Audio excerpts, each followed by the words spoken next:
Hello students, in this video we are going to learn about moving charges and magnetism.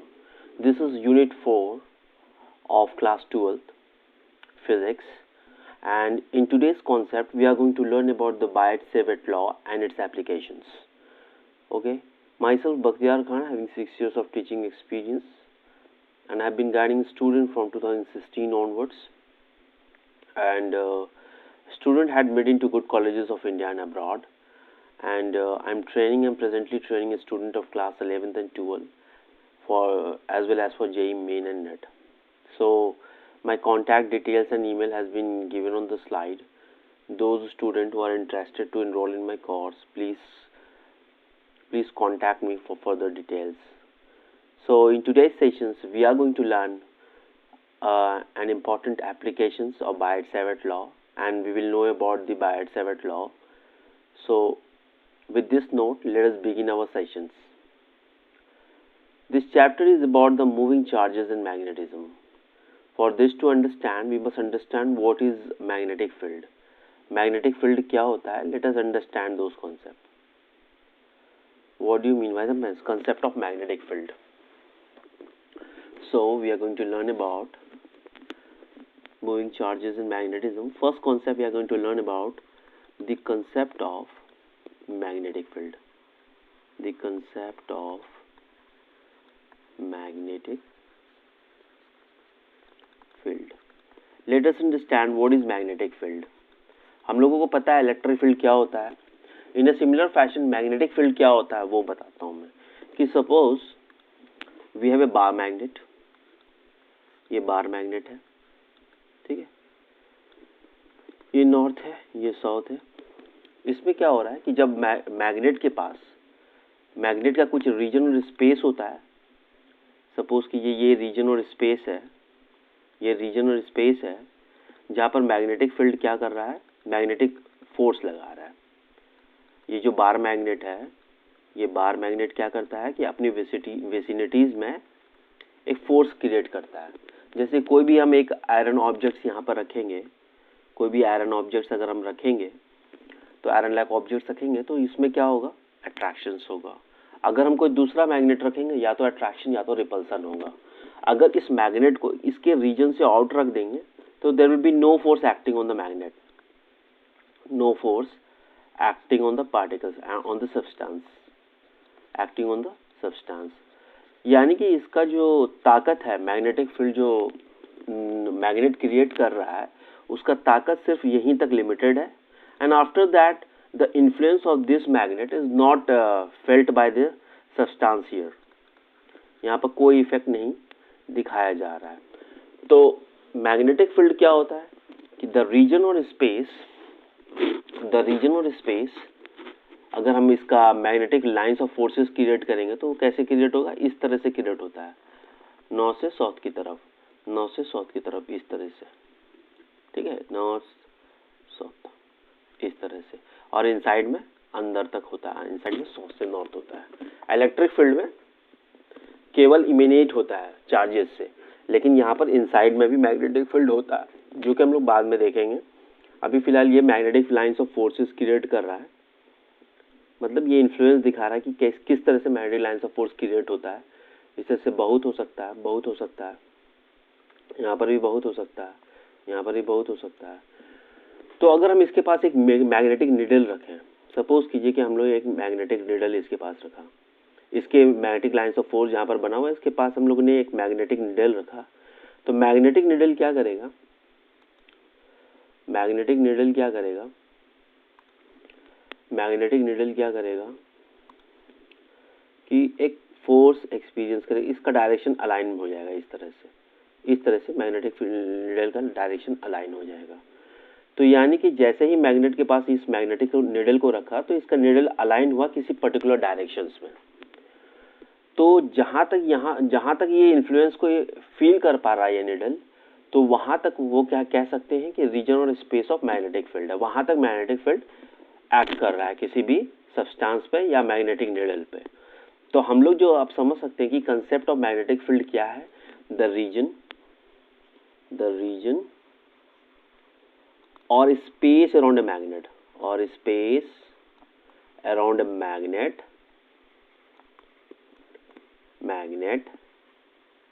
where a magnetic needle, ये magnetic needle है, इसको हम लोग बोलते हैं मैग्नेटिक निडल, ये मैग्नेटिक निडल है, where a magnetic needle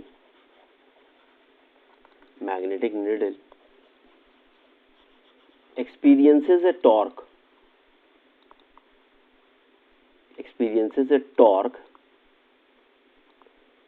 such that it aligns in a definite direction, such that it get aligns in a particular directions. It get aligned in a particular directions.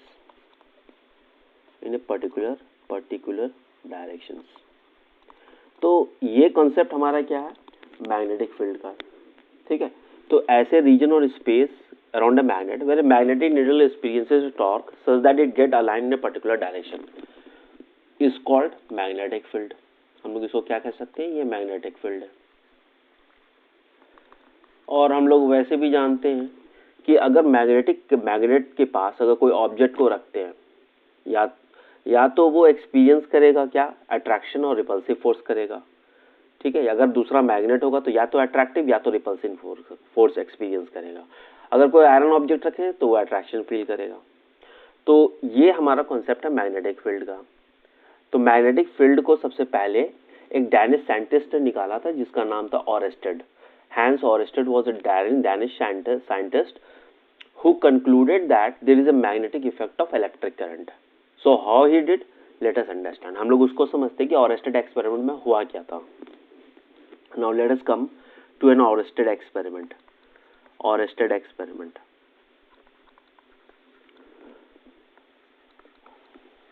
Oersted was a Danish scientist. ठीक है। तो इसमें हो क्या रहा था कि एक उन्होंने ऑब्जर्व किया कि एक सर्किट था, ये सर्किट था, उसके पास एक स्विच लगा था और उसमें एक करंट कंडक्टिंग वायर जोड़ा गया था। ये कंडक्टिंग वायर है, इसको हम लोग बोलते हैं कंडक्टिंग वायर, ठीक है। जब यहाँ पर जब बैटरी ऑफ था, ये प्लस है ये माइनस है, जब battery was not connected the conducting wire there was no current. और यहाँ पर जब उसने मैग्नेटिक निडल को रखा, यहाँ पर जब मैग्नेटिक निडल को रखा गया तो there was no deflection in the magnetic needle, but once the circuit is given a connection to a battery, जैसे क्या किया, ये इस स्विच को हम लोगों ने कनेक्ट कर दिया, इसको हम लोगों ने कनेक्ट कर दिया। जैसे ही कनेक्ट किया तो यहाँ पर करंट दौड़ने लगा and then a magnetic needle was kept here, यहाँ पर एक मैग्नेटिक निडल को रखा गया and now the magnetic needle get aligned in this fashion, ठीक है।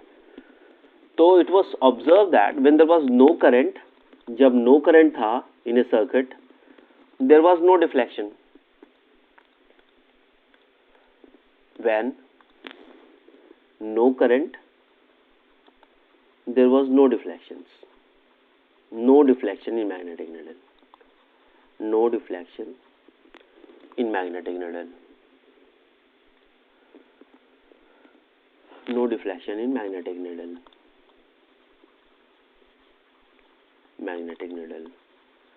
But once the circuit is closed, जब इस सर्किट को क्लोज किया गया तो there was a current in the circuit and the magnetic needle now gave a deflections. Magnetic needle now gave a deflections. So current shows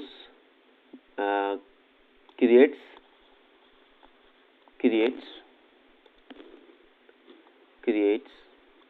magnetic field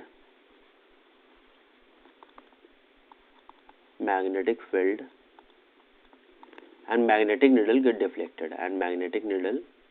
get deflected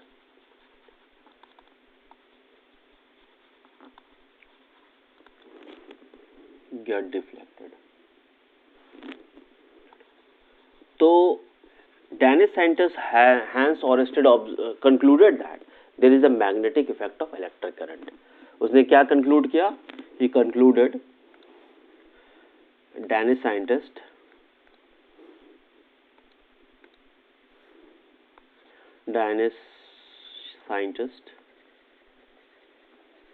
Hans Ørsted concluded that there is a magnetic effect of electric current. Magnetic effect of electric current. So it was concluded by electric current. क्योंकि जैसे ही circuit close किया गया तो current जैसे दौड़ा तो there was a deflection in the needle. तो ही concluded that there is a magnetic effect of electric current. With this development, there was a revolutionary development in science and technology. ये एक बहुत बड़ा डेवलपमेंट था साइंस एंड टेक्नोलॉजी के लिए. और उसके बाद there was many applications were developed to show the magnetic effect of electric current. Now we have generators, we have alternators, now we have a motor, DC motor. This all works on the principle of magnetic effect of electric currents. ठीक है, magnetic effect of electric current. और vice versa we can say. तो अगर magnet हमारा electric field create कर रहा है या मैग्नेट अगर हमारा electric current magnetic field create कर रहा है, क्या magnetic field electric current create कर सकता है? ऑब्वियसली कर सकता है, जो कि हम लोग इलेक्ट्रोमैग्नेटिक इंडक्शन में पढ़ेंगे. तो vice versa applications was observed and there are many more development in the science and technologies. So जिसका कुछ एग्जांपल्स हम लोग देख सकते हैं कि अल्टरनेटर है, डीसी मोटर्स है, स्टेपर मोटर्स है, और रोबोटिक मोटर जिसको है, जैसे रोबोट्स जो बनता है वो मोटर्स है. तो many more applications was developed with the help of magnetic effect of electric current. Now with this let us go with a concept today about a Biot-Savart law. We are going to learn about it. Before going into the Biot-Savart law, let us understand the direction of magnetic field. कि एक current carrying conductor में किस direction में electric field create होता है. Let us understand those things first. तो we are going to learn about the direction of magnetic field in a current carrying conductor. Third important concept which we are going to study today is about direction of magnetic field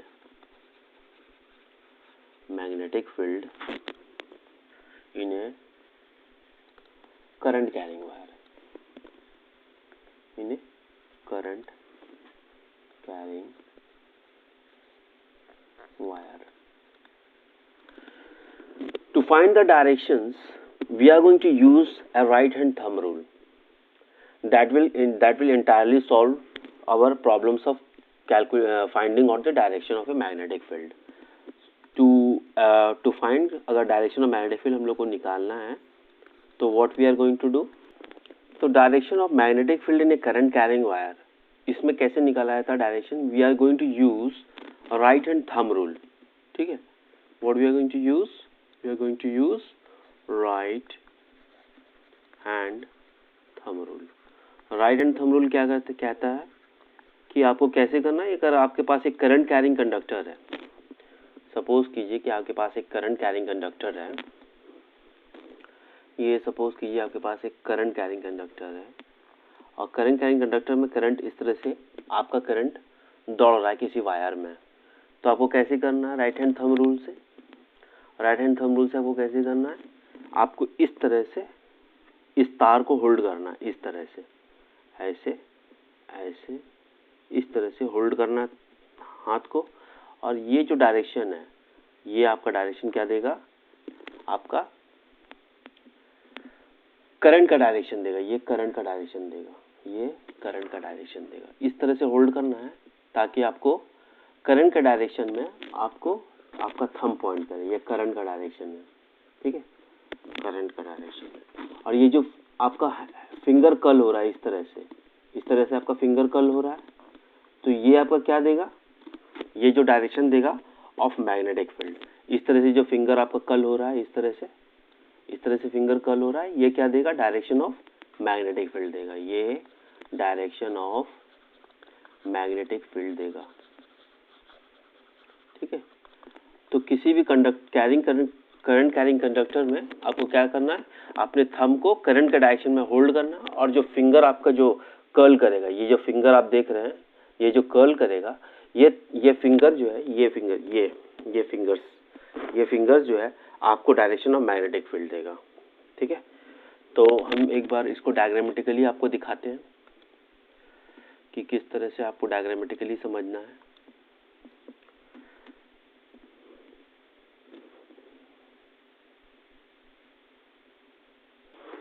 तो यहाँ पर क्या करना है, इस तरह से आपको फिंगर को कर्ल करना है, ये थंब का डायरेक्शन है, ये फाइनली आपके थंब का डायरेक्शन, ये थंब का डायरेक्शन आपका होल्ड कर रहा है नीचे की तरफ। ठीक है, और ये थंब का डायरेक्शन ऊपर की तरफ होल्ड कर रहा है, और ये आपका थंब है, इस तरह से आपका थंब पॉइंट कर रहा है, इस तरह से। ठीक है, तो जब इसको आप होल्ड कीजिएगा, जब इस वायर को आप होल्ड कीजिएगा in the direction of current, तो आपका जो जिस तरफ से फिंगर कर्ल होगा, ठीक है, वो इस तरह से होगा, इस तरह से आपका मैग्नेटिक फील्ड दिखाएगा, और इसमें क्या होगा, मैग्नेटिक फील्ड इस तरह से दिखाएगा। ठीक है, तो ये एक pictorial representation of right hand thumb rule है। आपको करंट के डायरेक्शन में फिंगर को होल्ड करना है। ठीक है, और भी देख सकते हैं आप, अगर आपको अच्छे से क्लैरिटी चाहिए तो मैं आपको दिखा सकता हूँ कि किस तरह से आप कर सकते हैं इसको। और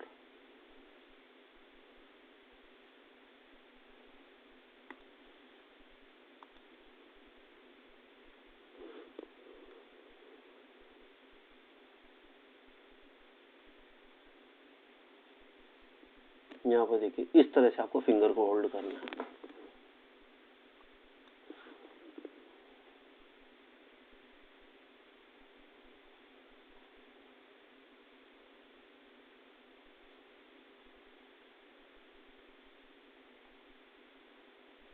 इस तरह से आपको फिंगर को होल्ड करना है, इस तरह से थंब को होल्ड करना है। वो डायरेक्शन ऑफ करंट आपका थंब दिखाएगा, और डायरेक्शन ऑफ द फिंगर जो है, ये जो फिंगर आप देख रहे हैं इस तरह से जो कर्ल हो रहा है, ये मैग्नेटिक फील्ड का डायरेक्शन है, ये मैग्नेटिक फील्ड का डायरेक्शन है। ठीक है, इसी तरह से आप होल्ड करना, ये मैग्नेटिक फील्ड का डायरेक्शन है, ये मैग्नेटिक फील्ड का डायरेक्शन है, मैग्नेटिक फील्ड। तो इस तरीके से हम लोग क्या करेंगे, किसी भी करंट कैरिंग कंडक्टर में डायरेक्शन ऑफ मैग्नेटिक फील्ड निकालेंगे। तो ये डायरेक्शन ऑफ मैग्नेटिक फील्ड समझने के बाद चलिए अब हम लोग चलते हैं बायड एंड सेवर्ट लॉ। तो magnetic field due to current carrying wire निकालते हैं कि किस तरह से बायड सेवर्ट लॉ डेवलप हुआ है। अब हम लोग का नेक्स्ट टॉपिक क्या होगा, magnetic field due to current carrying wire, current carrying wire. ठीक है, करंट कैरिंग वायर में किस तरह से, अगर हमारे पास कोई भी आर्बिट्रेरी शेप वायर है, ये आर्बिट्रेरी शेप वायर है, इसमें अगर हमारा इस तरह से करंट फ्लो कर रहा है सर्किट में, ठीक है, तो इसके द्वारा जो अगर हमको मैग्नेटिक फील्ड निकालना है, सपोज कीजिए कि इस पॉइंट पर हम लोगों को मैग्नेटिक फील्ड निकालना है, इस पॉइंट पर हम लोगों को मैग्नेटिक फील्ड निकालना है, ये पॉइंट P है, तो हम क्या करेंगे कि एक स्मॉल एलिमेंट लेंगे, क्योंकि ये आर्बिट्रेरी शेप वायर है, इसके लिए हम लोग क्या करेंगे, एक स्मॉल एलिमेंट लेंगे DL। ठीक है, यहाँ से यहाँ तक एक DL एलिमेंट लेंगे, ये DL एलिमेंट है, DL एलिमेंट। ठीक है, DL वेक्टर को हम लोग क्या बोलते हैं, डिस्प्लेसमेंट वेक्टर भी बोलते हैं। तो ये DL एलिमेंट हम लोगों ने लिया, इसको हम लोग क्या बोलेंगे, डिस्प्लेसमेंट वेक्टर, डिस्प्लेसमेंट वेक्टर। और डिस्प्लेसमेंट वेक्टर का डायरेक्शन किधर होगा, in the direction of current. Direction किस तरफ होगा, in the direction of current. ठीक है, जो करंट का डायरेक्शन होगा वो डिस्प्लेसमेंट वेक्टर का डायरेक्शन होगा। ठीक है, और एक पॉइंट हम लेंगे, इस तरह से एक पॉइंट हम लोग लेंगे, यहाँ से एक पॉइंट लेंगे, एक डिस्टेंस लेंगे जो होगा R वेक्टर। इसको हम लोग क्या बोलेंगे, पोजीशन वेक्टर।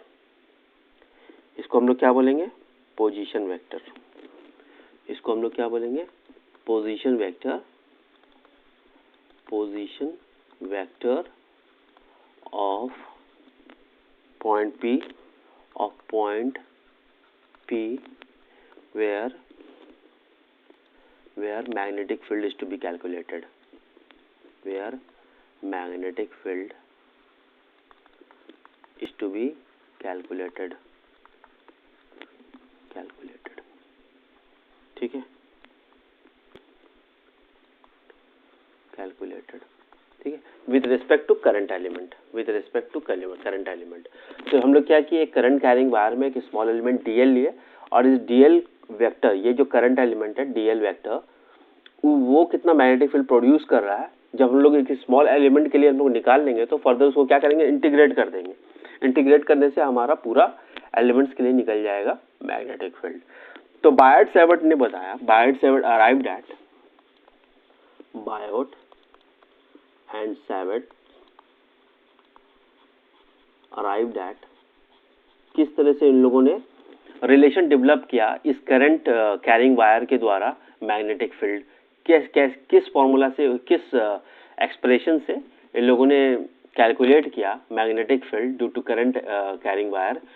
तो बायट-सैवर्ट अराइव्ड एट, क्या अराइव किया उन लोगों ने कि ये जो स्मॉल एलिमेंट है जिसके द्वारा जो मैग्नेटिक फील्ड क्रिएट होने वाला है, यहाँ पर dB अगर हम बोले इस पॉइंट पर मैग्नेटिक फील्ड क्रिएट होने वाला है, तो dB जो वेक्टर है, यानी कि जो हमारा जो मैग्नेटिक फील्ड है वो किसके प्रोपोर्शनल है, ये proportional to direction of current, proportional to current है। dB हमारा और किसके प्रोपोर्शनल है, dl के प्रोपोर्शनल है, और हमारा किसके प्रोपोर्शनल है, अगर ये एंगल थीटा है, if this angle is theta, तो we can take it is directly proportional to sine theta, ठीक है। तो बायट-सैवर्ट के द्वारा ये लॉ डेवलप किया गया, जो कि बताया गया कि magnetic field is directly proportional to current, directly proportional to dl vector, यानी कि displacement vector, directly proportional to theta and inversely proportional to the square of the distance between them, ठीक है। ये जो एलिमेंट और एलिमेंट्स के बीच में और मैग्नेट और जो पॉइंट P के बीच में जो डिस्टेंस है उसको हम लोग क्या बोले, r वेक्टर बोले, यानी कि पोजीशन वेक्टर बोले, उसका इनवर्स स्क्वायर लॉ को फॉलो करता है ये। तो फाइनली जब हम इस इक्वेशंस को कंबाइन करेंगे तो what we are going to write, dB is equal to, और थीटा क्या है, theta is the angle between किसके किसके बीच में है, dl और r के बीच में, dl vector and r vector के बीच में एंगल है, dl and r vector, dl and r, ठीक है, dl एंड r के बीच में हमारा एंगल है।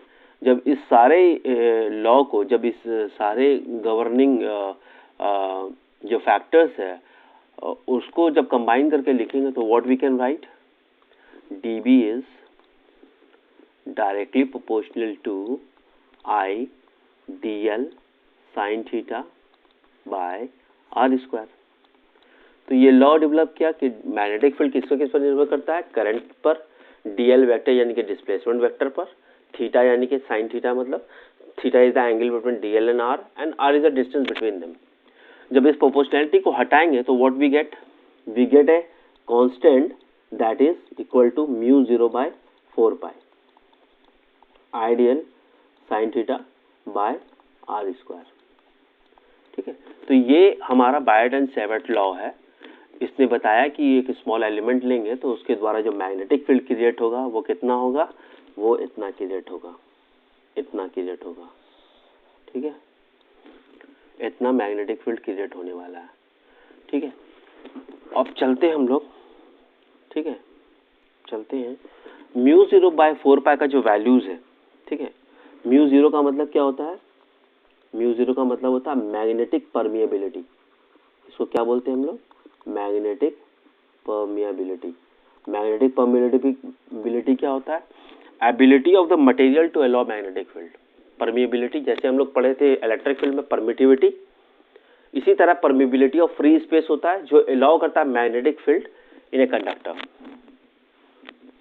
ठीक है। तो मैग्नेटिक परमिएबिलिटी को अगर हम लोग डिफाइन करना चाहें तो क्या लिखेंगे कि it measures the ability, it measures the ability of the material, ability of the material to allow the magnetic field through it. कितना वो मटेरियल अलाउ कर रहा है अपने थ्रू मैग्नेटिक फील्ड, ठीक है, to allow the magnetic field through it, field through it. अब ये हम कह सकते हैं कि म्यू ज़ीरो क्या परमिबिलिटी ऑफ फ्री स्पेस है। जिस तरह से एप्सिलॉन नॉट था परमिटिविटी ऑफ फ्री स्पेस, ये है परमिबिलिटी ऑफ फ्री स्पेस। यहाँ पर म्यू 0/4 जो हम लोगों ने निकाला है उसका वैल्यू कितना होता है 10⁻⁻⁷। जैसे वहाँ पर था 1/4 एप्सिलॉन को हम लोग क्या लिखते थे 9 × 10⁻⁹। यहाँ पर म्यू 0/4 परमिबिलिटी का जो हमारे पास यूनिट है वो क्या है टेस्ला, या टेस्ला कह सकते हैं, या हम लोग क्या कह सकते हैं, पहले हम लोग किस टर्म में एक्सप्रेस करते हैं weber by ampere metre. Ampere metre क्या बोलते हैं इसको वेबर बाय एम्पियर मीटर, ठीक है। और हम इसको कैसे कह सकते हैं टेस्ला मीटर पर एम्पियर, ठीक है। और हम लोग पता है कि 1 वेबर इज टू क्या होता है 1 वेबर किसका यूनिट होता है फ्लक्स का। फ्लक्स को हम लोग कैसे यूज करते हैं, ये यूनिट ऑफ फ्लक्स है, यूनिट ऑफ फ्लक्स। तो 1 weber is 1 tesla metre square होता है, इसको ध्यान रखना, ठीक है। तो 1 weber is 1 tesla metre square. देखिए अगर आप एक्सप्रेशंस को ध्यान से देखिए, मैग्नेटिक फील्ड को हम लोग कैसे एक्सप्रेस कर सकते हैं। अगर हम लोग एक रिलेशन लिखें यहाँ पर, फिर से वो बायट-सेवर्ट लॉ लिखें तो dB इज इक्वल टू क्या होता है mu 0/4 I dl sine theta by are square, ठीक है। अगर हम यहाँ पर देखें आई क्या है एम्पियर, अगर हम dB को कैसे लिखेंगे मैग्नेटिक फील्ड का यूनिट होता है tesla. Tesla is equal to mu 0/4 I को एम्पियर बोल सकते हैं, इसको मीटर बोल सकते हैं, साइन एंगल का तो कोई यूनिट नहीं होता है, पाई मीटर स्क्वायर हो सकते हैं। तो ये मीटर कैंसिल हो जाएगा। तो म्यू 0 का अगर हम लोग यूनिट लिखना चाहें तो म्यू 0 का यूनिट क्या हो जाएगा टेस्ला मीटर पर एम्पियर, जो कि हम लोगों ने यहाँ पर लिखा है टेस्ला मीटर पर एम्पियर। अगर हम इसका डायमेंशन निकालना चाहें डायमेंशन, तो अगर हम डायमेंशन ऑफ म्यू 0 का निकालना चाहें, अगर हम डायमेंशन निकालना चाहें डायमेंशन ऑफ म्यू 0 वो क्या हो जाएगा, तो इसको हम लोग और भी एक्सप्रेस कर सकते हैं in terms of weber ampere को कैसे और एक्सप्रेस कर सकते हैं हम लोग वेबर एम्पियर्स को हम लोग ये भी कह सकते हैं कि ये जो है वेबर हमारा वेबर पर एम्पियर मीटर ये किसके बराबर है न्यूटन पर एम्पियर स्क्वायर, न्यूटन पर एम्पियर स्क्वायर, ठीक है, न्यूटन पर एम्पियर स्क्वायर। तो ये हमारा यूनिट होता है। यहाँ पर हम लोग कह सकते हैं अगर हम डायमेंशन निकालना चाहें वो रिलेशन जो न्यूटन पर एम्पियर मीटर स्क्वायर कैसे आया वो हम लोग आगे चल के अभी फोर्स के बारे में पढ़ेंगे ना, तो मैग्नेटिक फील्ड और फोर्स के बीच में रिलेशन होता है उससे भी हम लोग निकाल सकते हैं। लेकिन अभी फिलहाल हम लोगों को यहाँ पर अभी फोकस करना है कि इसका एक यूनिट क्या होता है। इसका 3 यूनिट होता है बेसिकली, एक तो वेबर एम्पियर पर मीटर होता है पर एम्पियर या टेस्ला मीटर पर एम्पियर, इसको टेस्ला मीटर पर एम्पियर भी बोलते हैं, पर एम्पियर, ठीक है, ऐसा भी बोलते हैं इसको, ऐसा भी बोलते हैं, सब तरफ से इसको यूनिट को करते हैं, ठीक है। तो इसका क्या हो जाएगा न्यूटन पर एम्पियर स्क्वायर को हम लोग कैसे लिख सकते हैं डायमेंशन ऑफ म्यू नॉट का हम डायमेंशन कैसे लिख सकते हैं mu naught is equal to newton पर एम्पियर का स्क्वायर। न्यूटन को हम लोग क्या लिख सकते हैं फोर्स क्या होता है mL(T⁻⁻²) by a square। तो finally what we get mL(T⁻⁻²) a⁻², ये हमारा डायमेंशन हो गया म्यू नॉट का। तो ये पूछा जाता है, इसको हम लोग प्रिपेयर करके रखेंगे, ठीक है। तो हमारे पास क्या क्या यूनिट होता है, एक वेबर पर एम्पियर मीटर होता है, इसको न्यूटन पर एम्पियर स्क्वायर भी बोलते हैं। वेबर जो होता है यूनिट ऑफ फ्लक्स होता है, वो सब धीरे धीरे समझ में आ जाएगा। अगर आपको इलेक्ट्रिक फ्लक्स का डेफिनेशन याद है और उसका यूनिट याद है तो वो वेबर होता है। और वेबर पर एम्पियर में भी म्यू ज़ीरो को रिप्रेजेंट कर सकते हैं और टेस्ला मीटर पर एम्पियर में भी मेजर कर सकते हैं।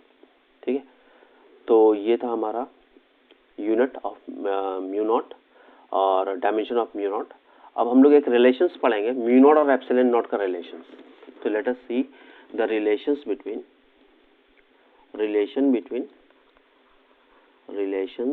relation between mu naught and epsilon naught। तो म्यू नॉट और एप्सिलॉन नॉट के बीच में क्या रिलेशन है वो देख लेते हैं हम लोग। म्यू नॉट को हम लोग क्या लिख सकते हैं, mu 0/4 into 4 into epsilon not, ऐसे लिख सकते हैं। अगर हम 4 से नीचे डिवाइड कर रहे हैं तो ऊपर से ही मल्टीप्लाई कर सकते हैं, ये 4 को ऊपर मल्टीप्लाई भी कर सकते हैं, तो कोई दिक्कत नहीं, हमारा रिलेशन वही स्टैब्लिश रहेगा। तो ये म्यू 0/4 को हम लोग क्या लिख सकते हैं, 10⁻⁻7। 1/4 एप्सिलॉन का वैल्यू जो होता है वो कितना होता है, 9 इंटू 10⁻9। अगर हमको 4 एप्सिलॉन नॉट का वैल्यू लिखना है तो 1/9 इंटू 10⁻9। तो जब हम इसको सॉल्व करेंगे तो what we get, this value as 9 into 10⁻9।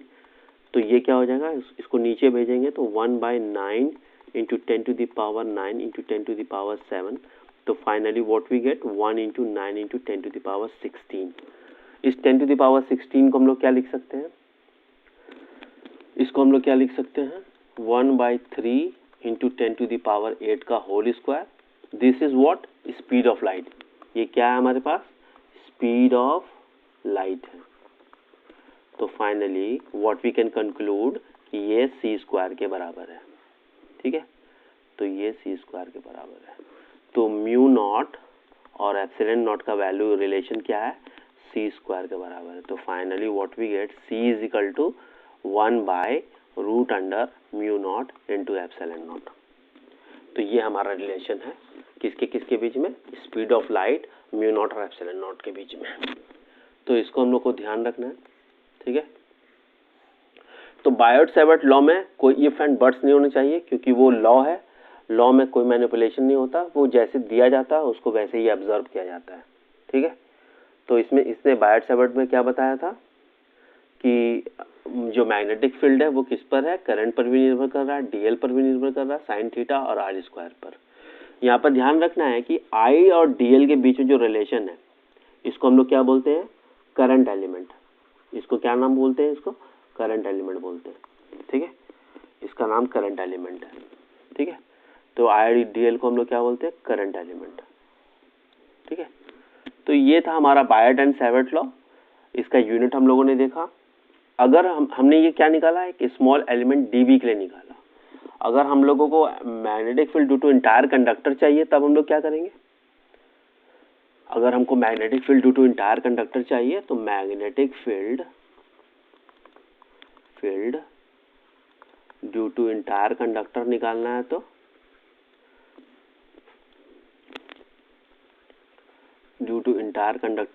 है तो कैसे करेंगे हम लोग, ये जो हमारे पास करंट एलिमेंट था डीएल, ये डीएल के लिए जो हमारा कितना था, यहाँ पर इस पॉइंट पर अगर हम लोग मैग्नेटिक फील्ड निकालेंगे तो कितना आया था हमारा, यहाँ पर जो मैग्नेटिक फील्ड आया था dB is equal to mu 0/4 I dl sine theta by are square.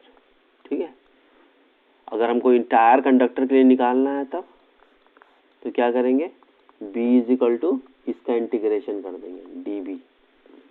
अभी फिलहाल इसमें वेक्टर नहीं लगाते क्योंकि ये मैग्नीट्यूड है। ठीक है, तो इसका अगर हम लोग निकालेंगे तो क्या होगा, इंटायरली हमारा इस तरह का रिलेशन होल्ड करेगा, mu 0/4 I dl sine theta by are square. तो ये था magnetic field due to entire conductor. ये पूरे कंडक्टर्स के लिए हम लोगों ने मैग्नेटिक फील्ड क्या निकाला, ये पूरे कंडक्टर के लिए मैग्नेटिक फील्ड हम लोगों ने ये निकाला। ठीक है, ये क्या था, एक स्मॉल एलिमेंट के लिए मैग्नेटिक फील्ड कितना था, इतना था। इंटायर कंडक्टर के लिए मैग्नेटिक फील्ड कितना है, इतना है। ठीक है, तो ये था हमारा magnetic field due to entire conductor. अगर हमको इसको एक्सप्रेस करना है, मैग्नेटिक फील्ड वेक्टर फॉर्म में करना है तब कैसे करेंगे, इन वेक्टर फॉर्म में अगर करना है तो अगर हम इसको वेक्टर फॉर्म में करना है तो हम लोग क्या लिखेंगे, dB का पहले मैग्नीट्यूड लिखते हैं, dB is equal to mu 0/4 I d l sine theta by are square. ये हमारा क्या हुआ, मैग्नीट्यूड फॉर्म में हुआ। अगर हमको वेक्टर निकालना है तो d B vector is equal to mu 0 by 4 pi. I तो स्केलर क्वांटिटी है और साइन थीटा किस में आता है, क्रॉस प्रोडक्ट में आता है या डॉट प्रोडक्ट में आता है, तो ये क्रॉस प्रोडक्ट में आता है। तो इसमें हम लोग कैसे करेंगे, यहाँ पर I into d l cross r, ठीक है, by r cube, d l cross r cube. ये हमारा क्या हो जाएगा, हमारा क्या हो जाएगा, ये वेक्टर फॉर्म में हो जाएगा, ठीक है, d l cross r vector cube. अगर हम इसको यूनिट वेक्टर के फॉर्म में अगर लिखना चाहें तो कैसे लिख सकते हैं, mu 0 by 4 pi into I into d l into r cap by are square, ठीक है। ये हमारा क्या होगा, क्योंकि आर वेक्टर क्या है, यूनिट वेक्टर है, और यूनिट वेक्टर को हम लोग कैसे लिख सकते हैं, a vector divided by its magnitude. तो फाइनली हमारे पास क्या आ जाएगा, आर की जगह पर अगर हम लोग रखें तो हमारे पास क्या आ जाएगा एक्सप्रेशन, अगर हमारे पास आर क्यूब की जगह पर ये वाला वैल्यू रखें तो finally what we get this value, ठीक है। तो this is Biot Savart law in vector form. अगर हमको इसको इंटायर कंडक्टर के लिए निकालना है तब तो what we do, we just integrate it, ठीक है। अगर हमको इंटीग्रेट करना पूरे कंडक्टर से निकालना है तो इंटायर कंडक्टर के लिए निकालना है, तो इंटायर कंडक्टर के लिए निकालना है तो what we can do, we will integrate this small element dv, ठीक है। तो this is how we calculate the magnetic field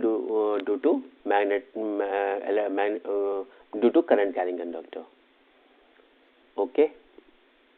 तो ये था हमारा बायट-सैवर्ट लॉ, और रिलेशंस को याद रखना है म्यू नॉट और एप्सिलॉन नॉट का, वो बहुत ही इंपॉर्टेंट है। अब चलते हैं आगे, हम लोग कुछ न्यूमेरिकल्स देखते हैं, then we will come to applications. तो हमारे पास ये क्वेश्चन है बायट-सैवर्ट लॉ पर कि एक वायर है, carries A steady current of 25 ampere. इसमें कितना एम्पियर करंट फ्लो कर रहा है, 25 एम्पियर करंट फ्लो कर रहा है, और एज सोन इसके बीच में एंगल कितना है, 53 डिग्री है। इस पॉइंट पर हमको क्या निकालना है, मैग्नेटिक फील्ड निकालना है, मैग्नेटिक फील्ड इस पॉइंट पर निकालना है, which is cause by 2 centimetre segment. ये सेगमेंट कितना है, 2 सेंटीमीटर सेगमेंट है, ठीक है, और the wire at a point P which is 2 metre away. तो हम लोग मैग्नेटिक फील्ड कैसे निकाल सकते हैं इस पॉइंट पर, अगर हमको मैग्नेटिक फील्ड निकालना है तो B is equal to mu 0 by 4 pi, solution B is equal mu 0 by 4 pi I into L into R sine theta by are square, ठीक है। तो I इंटू डी एल होता है, डी एल अगर हम पूरा लेंथ पर करेंगे तो L आ जाएगा, ठीक है। तो हम लोग यहाँ पर लिख सकते हैं कि जो टोटल लेंथ के लिए हमारा कितना आ जाएगा, इतना आ जाएगा। तो म्यू 0 बाई 4 पाई का वैल्यू कितना होता है, 10 टू द पावर -7। इसको हम लोग क्या लिखेंगे, 10 टू द पावर -7। करंट कितना एम्पियर है, 25 एम्पियर है। लेंथ कितना 2 सेंटीमीटर है, इसको मीटर में चेंज कर देंगे, 0.01 मीटर में हो गया ये कन्वर्ट। और डिस्टेंस कितना है, ये डिस्टेंस हमारे पास 2 मीटर अवे है, ये 2 मीटर अवे है, तो ये कितना हो जाएगा, 2 का स्क्वायर यानी कि 2 इंटू साइन 53। जब इसको सॉल्व करेंगे तो what we get, 10 to the power -7। Sine 53 का वैल्यू कितना होता है, साइन 53 का वैल्यूज देखिए हम लोगों ने किया, साइन 53 का वैल्यू कितना था, 4/5, ठीक है। तो 4/5 हमारा साइन 53 का वैल्यू होता है, 4/5 इंटू 25 इंटू यहाँ से एक 2 उड़ा देंगे, यहाँ से एक 2 उड़ा देंगे, तो बचेगा क्या, 0.01 इंटू 4/5 डिवाइडेड बाई 2। 5 5 25, 2 2 4, तो ये कितना हो जाएगा हमारे पास values, 10 to the power -7 into 5 into 2 into 10 into 0.01। जब इसको सॉल्व करेंगे तो व्हाट वी गेट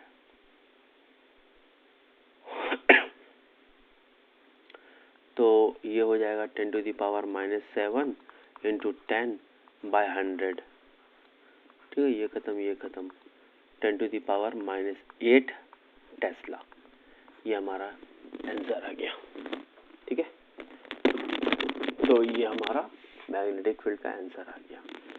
अब इसमें जो करंट कैरिंग वायर में इसमें मैग्नेटिक फील्ड का डायरेक्शन कैसे निकालना, वो हम लोगों ने पहले पढ़ रखा है राइट हैंड थंब रूल से।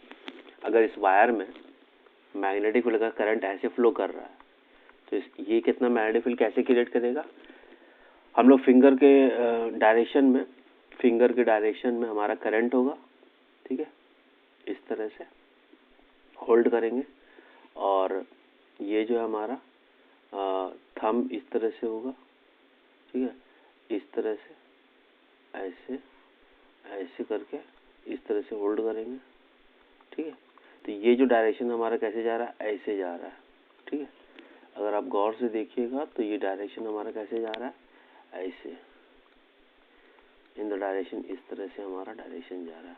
तो इस तरफ हमारा क्या हो जाएगा, करंट ये फील्ड का डायरेक्शन इस तरफ क्या होगा, inside the plane of paper होगा, inside the plane of paper, इस तरफ inside the plane of paper.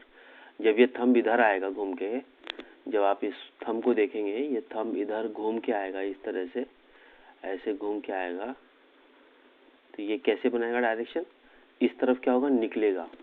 ठीक है, इस तरफ बाहर निकलेगा, out of the plane of paper निकलेगा। ठीक है, तो इस दिशा में क्या होगा, डायरेक्शन ऐसा होगा। इस दिशा में डायरेक्शन कैसा होगा, ऐसा होगा। जैसे तीर को फेंकते हैं ना, तीर जब आपसे अवे जाता है तो inside the plane of paper होता है। अवे जाता है तीर, तो उसका तीर का पीछे का कैसा दिखता है, ऐसा क्रॉस दिखता है। तो इसमें क्या हो जाएगा, इनसाइड द प्लेन, और यहाँ पे क्या है, ये क्या है, outside the plane, outside the plane.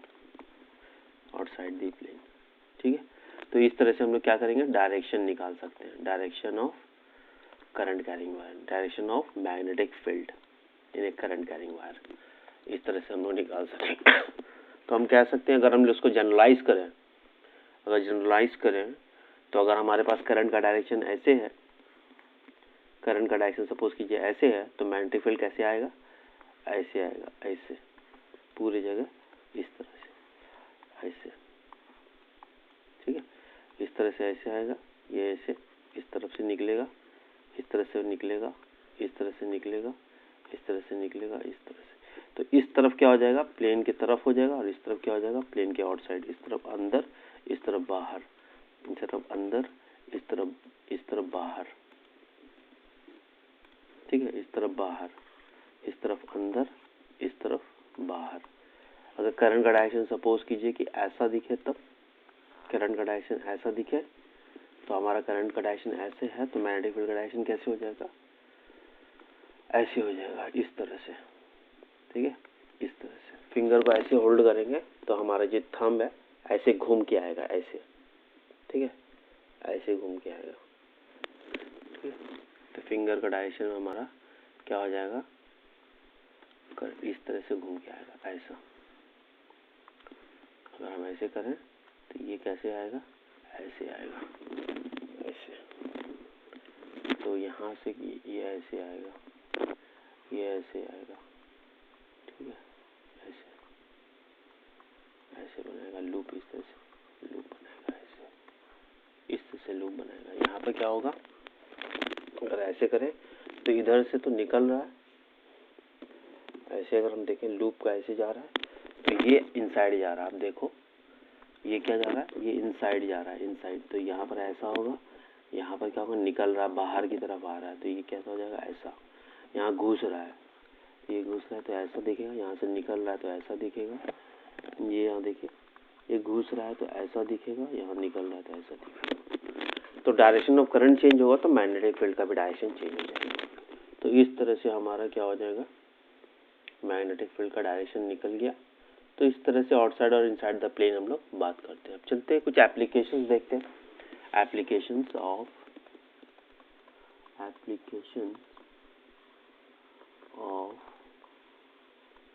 बायर्थ-सवार्थ law. Biot Savart law. तो देखते हैं, तो फर्स्ट एप्लीकेशन हम लोग देखते हैं इसका। मैग्नेटिक फील्ड निकालना हम लोग को due to finite size of the conductor of the straight carrying conductor, straight carrying conductor, current carrying conductor।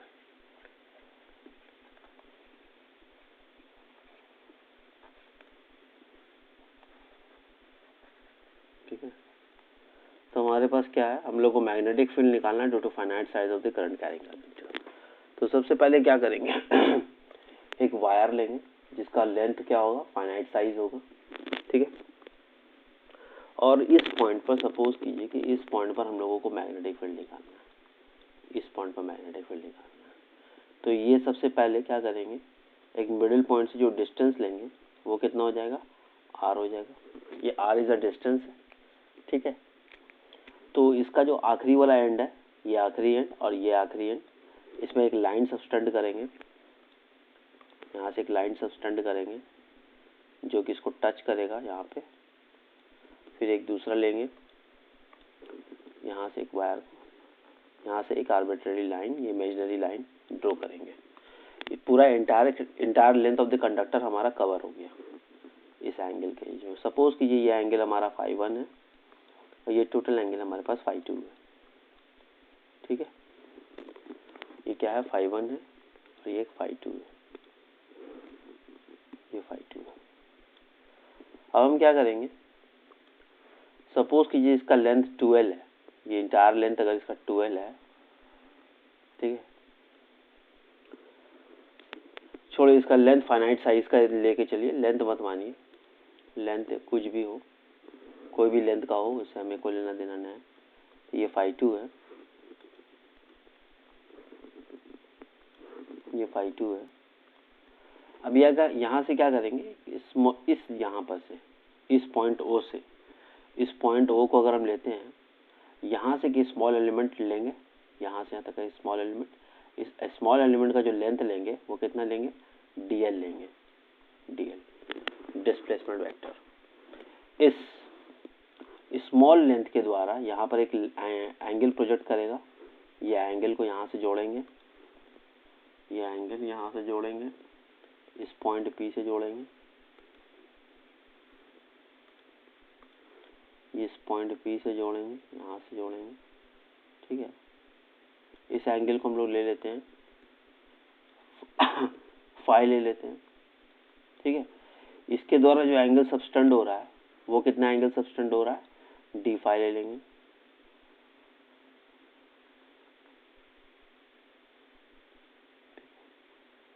ये एंगल जो करंट एलिमेंट हमारा, जो डिस्प्लेसमेंट वेक्टर हमारा सबस्टेंड करेगा वो कितना एंगल सबस्टेंड करेगा, डी फाई करेगा।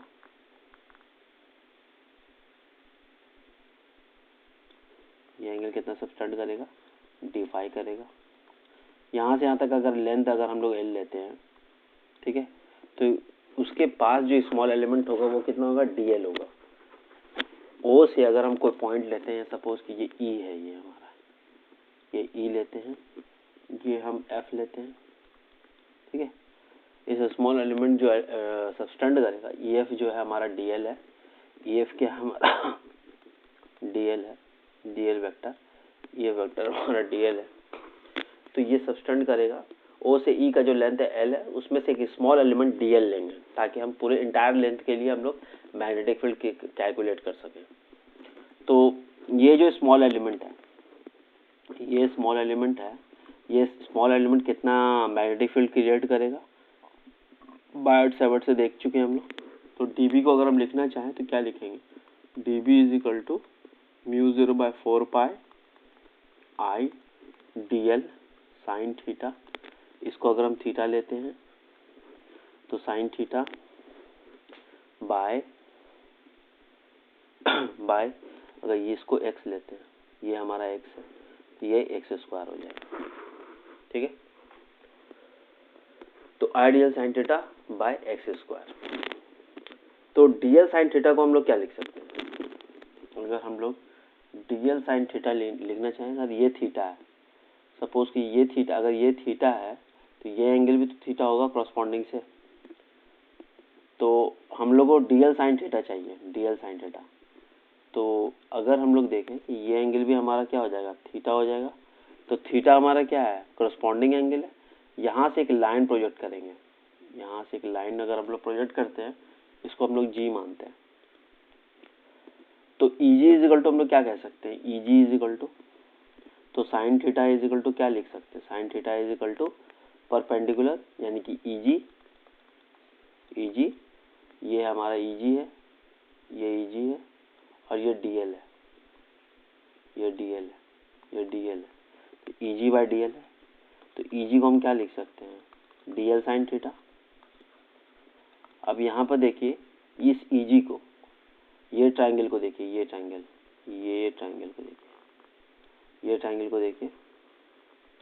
तो हम यहाँ से क्या कह सकते हैं कि अगर ये एंगल डी फाई है तो एंगल इज इक्वल टू क्या होता है, arc by radius, arc by radius. ये आर्क क्या है, बिल्कुल एक स्ट्रेट लाइन की तरह है। तो आर्क क्या हो जाएगा, EG हो जाएगा, EG। और रेडियस क्या है हमारे पास, x, EG है, और ये हमारे पास क्या है, x है हमारे पास रेडियस। तो यहाँ पर पुट अप करेंगे तो फाइनली हमारे पास क्या हो जाएगा, x। तो x हो गया हमारे पास। तो हम फाइनली कह सकते हैं EG is equal to X D phi. ठीक है, यहाँ से कह सकते हैं हम लोग। और फाइनली अब इसमें यहाँ पर पुट अप करेंगे तो DL साइन थीटा को क्या लिख सकते हैं, EG। तो यहाँ पर लिखते हैं म्यू 0/4 पाई आई इंटू DL साइन थीटा को EG लिखते हैं, EG बाय एक्स स्क्वायर। तो म्यू 0/4 पाई EG को हम लोग क्या लिख सकते हैं, x D phi into I bye x square. यहाँ से ये खत्म, ये खत्म। तो फाइनली हमारे पास क्या बचा, तो हमारे पास क्या बचा, mu 0/4 pi I D phi by X, ये बचा हमारे पास। अब यहां से देखिए इस ट्राइंगल को देखिए, अब इस ट्राइंगल को देखिए, ये ट्राइंगल को, इस ट्राइंगल को देखिए, ये ट्राइंगल को देखिए, ये इस ट्राइंगल को देखिए। इस ट्राइंगल में आप cos फाई को क्या लिख सकते हैं, यहाँ से cos फाई को क्या लिख सकते हैं, तो cos phi is equal to आप कह सकते हैं base by hypotenuse r by X. तो x इज इक्वल टू आप क्या कह सकते हैं, x is equal to r by cos phi, r by cos phi. Finally x का वैल्यू हम यहाँ से निकाल चुके हैं। अब ये क्या करेंगे, इस वैल्यू को यहाँ पर रखेंगे, x by is equal to r by cos phi. तो यहाँ पर रखते हैं mu 0/4 pi x is equal to r by cos phi, r by cos phi into D phi कर देते हैं। तो फाइनली हमारे पास क्या आ जाएगा, mu 0/4 pi I by R cos phi D phi, I by R cos phi D phi. अब क्या करते हैं, इंटीग्रेशन ले लेते हैं हमको इंटायर लेंथ के लिए। ये स्मॉल एलिमेंट के लिए हम लोगों ने निकाला मैग्नेटिक फील्ड, यहाँ देखिए ये कि स्मॉल एलिमेंट के लिए मैग्नेटिक फील्ड निकाला, ये स्मॉल एलिमेंट के लिए मैग्नेटिक फील्ड निकाला इस पॉइंट पर। इस पॉइंट पर हम लोगों ने मैग्नेटिक फील्ड कितना निकाला, म्यू 0/4 पाई। अब हम लोग को इंटायर लेंथ के लिए निकालना है। तो इंटायर लेंथ के लिए हम लोग क्या करेंगे, एंगल से इंटीग्रेट करेंगे। तो क्योंकि हमारा रिलेशन एंगल में आ गया है तो हमको क्या करना है, DB को हम क्या लिख सकते हैं, B लिख सकते हैं is equal to integration of mu 0/4 pi I by R cos phi D phi. ठीक है, अब हम लोग क्या करेंगे, म्यू 0/4 पाई तो हमारा कांस्टेंट है, ये तो पूरा कांस्टेंट है, करंट भी कांस्टेंट है, और आर जो डिस्टेंस है वो भी हमारा कांस्टेंट है। तो ये सारा कांस्टेंट बाहर हो जाएगा। तो finally what we are left with, mu 0/4 I by R integration of cos phi D phi. अब एंगल के रिस्पेक्ट में हम लोग को इंटीग्रेट करना है। अगर एंगल देखिए तो यहाँ कितना एंगल है,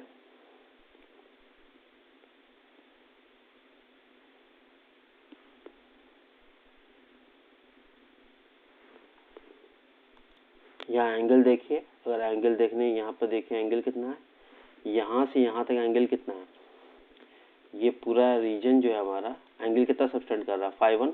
और ये टोटल रीजन जो हमारा कितना एंगल सब्सटेंड कर रहा है, फाई 2। ये फाई 2 है टोटल। तो फाई 1 से फाई 2 तक हम लोग को इंटीग्रेट करना होगा ताकि हमारा पूरा इंटायर लेंथ आ जाए। यहाँ से यहाँ तक का इंटायर लेंथ आ जाएगा, ठीक है। ये पूरा लेंथ आ जाएगा यहाँ से यहाँ तक का। अगर हम लोग देखें यहाँ से यहाँ तक का इंटायर लेंथ आ जाएगा। तो फाइनली अब हम लोग चलते हैं, कहाँ से करेंगे, इस पॉइंट से नीचे, इस पॉइंट से नीचे -φ1 टू +φ2। तो हमारा पूरा एंगल हमारा इंटीग्रेट हो जाएगा। तो हम लोग क्या करेंगे, इसमें यहाँ पर लगाते हैं -φ1, क्योंकि हम लोग एक्सिस से नीचे ले रहे हैं, -φ1 से +φ2 तक जाएगा। Mu 0/4 I by R, cos phi का इंटीग्रेशन कितना होता है, साइन फाई। तो साइन फाई लिखेंगे। कॉस फाई का इंटीग्रेशन कितना होता है, कॉस फाई का इंटीग्रेशन कितना होता है, साइन फाई होता है, ठीक है, साइन फाई होता है। तो यहाँ से इंटीग्रेशन करेंगे। अब -φ1 से φ2 तक हम लोग लिमिट्स रखेंगे। तो इसको फाइनली पुट अप करते हैं, mu 0/4 I by r into sine φ2 minus हमारा फॉर्मूला का होता है, और divide into minus into sine -φ1, ठीक है। जब इसको हम लोग करते हैं सॉल्व, तो हमारा क्या बनता है, mu 0/4 I by r into sine φ1 plus sine φ2।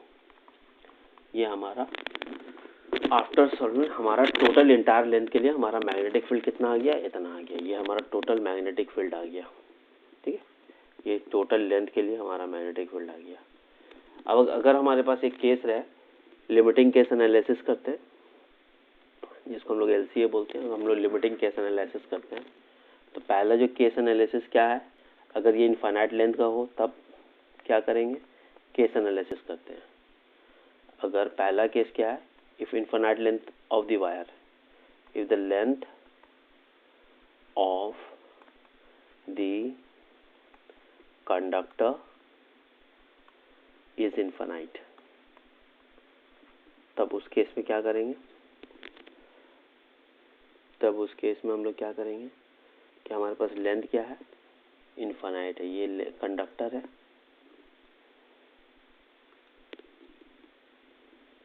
अगर ये हमारे पास कंडक्टर है, ये कंडक्टर है, इसका लेंथ इनफाइनाइट है, इसका लेंथ इनफाइनाइट है, यहाँ तक इनफाइनाइट है। इस पॉइंट पर अगर हमको मैग्नेटिक फील्ड निकालना है तो यहाँ से इनफाइनाइट से करेंगे। इनफाइनाइट के साथ यहाँ पर देखिए, जब infinite length of the conductor हो जाएगा तो यहाँ पर जो एंगल बिल्कुल इस तरह का दिखेगा, बिल्कुल परपेंडिकुलर दिखेगा, 90 दिखेगा। इधर यहाँ पर भी वैसे ही दिखेगा, 90 दिखेगा, क्योंकि इनफाइनाइट लेंथ क्या होता है, बहुत दूर। अगर बहुत दूर से अगर हम कोई चीज़ को देखें तो बिल्कुल क्या दिखेगा, स्ट्रेट लाइन दिखेगा, स्ट्रेट लाइन, ठीक है।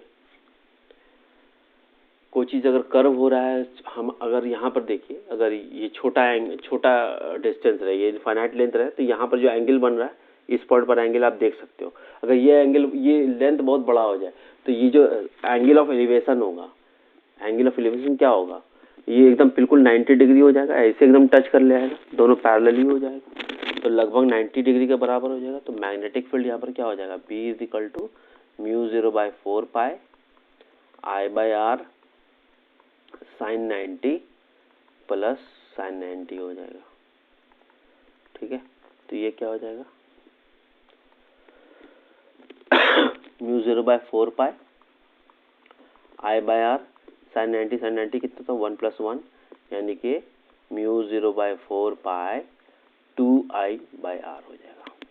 ये हमारा infinite length of the conductor के लिए हो गया, ठीक है।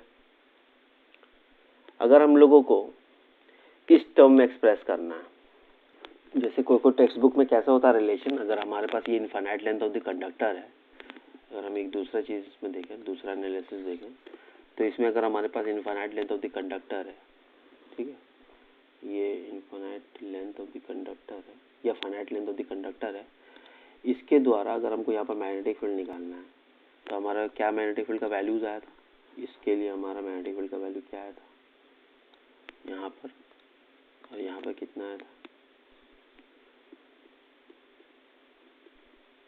ठीक है। तो ये जो हमारा वैल्यू आया था, ये अगर R है तो हमारा जो एंगल आया था यहाँ पे कितना आया था, φ2 था ये, और ये φ1 था।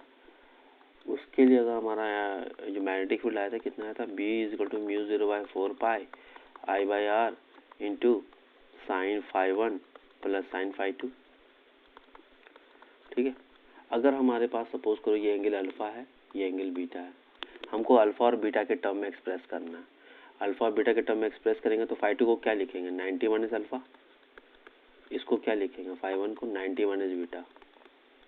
यहाँ पर पुटअप करते हैं, μ0/4π I/R, φ1 को क्या लिखें, sine 90 minus alpha plus sine 90 minus beta.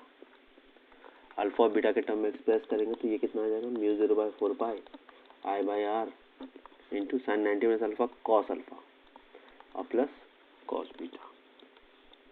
ये हमारा क्या हो जाएगा, कॉस के टर्म में हो जाएगा, ठीक है। और infinite length of the conductor के लिए हमारे पास क्या हो सकता है, एक हमारा केस ये हो गया, एक हमारा केस ये हो गया, इस तरह का साइन को कॉस के टर्म में, कॉस को साइन के टर्म में, ठीक है। अगर हम मैग्नेटिक फील्ड, अगर हम इस यहाँ पर देखें, यहाँ पर मैग्नेटिक फील्ड का रिलेशन आर के साथ क्या है, इनवर्स रिलेशन है। यहाँ पर इनवर्स रिलेशन, अगर हम इसका ग्राफ बनाना चाहें तो यहाँ पर ग्राफ कैसा बनेगा इसका, अगर ये ग्राफ है, ये आर है, सपोज करो ये आर है और ये बी है, तो इसका ग्राफ कैसा बनेगा, ऐसा बनेगा, ऐसा। ये क्या है, B is inversely proportional to R का ग्राफ, ठीक है, B is inversely proportional to R. अब तीसरा केस हमारे पास क्या है कि तीसरा केस हमारे पास क्या है, when conductor is semi infinite, conductor is semi infinite. Semi infinite का मतलब क्या होता है, एक तरफ इनफाइनाइट होगा और एक तरफ कुछ वैल्यूज होल्ड करेगा, ठीक है।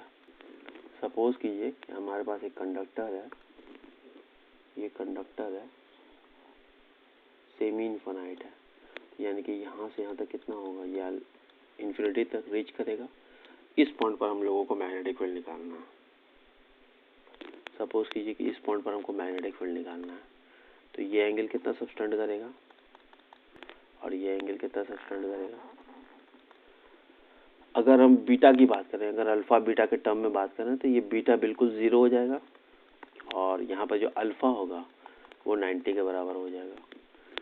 तो अगर हम लोग मैग्नेटिक फील्ड निकालना चाहें तो B = μ0/4π I/R cos alpha plus cos beta, क्योंकि इनफाइनाइट लेंथ क्या हो जाएगा, बिल्कुल पैरेलल हो जाएगा, ठीक है।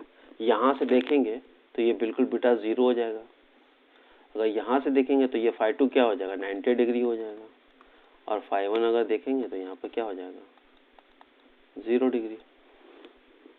तो यहाँ पर से अगर हम बीटा के टर्म में एक्सप्रेस करें तो B = μ0/4π I/R cos अल्फा का वैल्यू कितना है, cos अल्फा 90, cos 90 और बीटा का वैल्यू 0, cos 0। तो ये फाइनली सॉल्व करेंगे तो what we get, B = μ0/4π I/R इंटू 0 + 1, तो μ0/4π I/R, तो ये क्या हो जाएगा, सेमी इनफाइनाइट कंडक्टर के लिए हो जाएगा। तो ये तो सेमी इनफाइनाइट के लिए हो गया, ठीक है। अब चलिए कुछ न्यूमेरिकल्स देखते हैं इसका और फिर हम लोग आगे एक्सप्लोर करेंगे। तो हम लोगों ने क्या निकाला, एक कंडक्टर्स के लिए मैग्नेटिक फील्ड निकाला, फिर उसमें केस एनालिसिस किया। केस एनालिसिस में हम लोगों ने सबसे पहले क्या किया, फाइनाइट लेंथ के लिए निकाला ये values bye means of integration and taking a current element. On that basis we have calculated a magnetic field which comes out to be sine mu 0 by 4 pi I by r sin phi 1 plus sin phi 2. Then we did case analysis. Case analysis में length of the conductor को infinite रखा।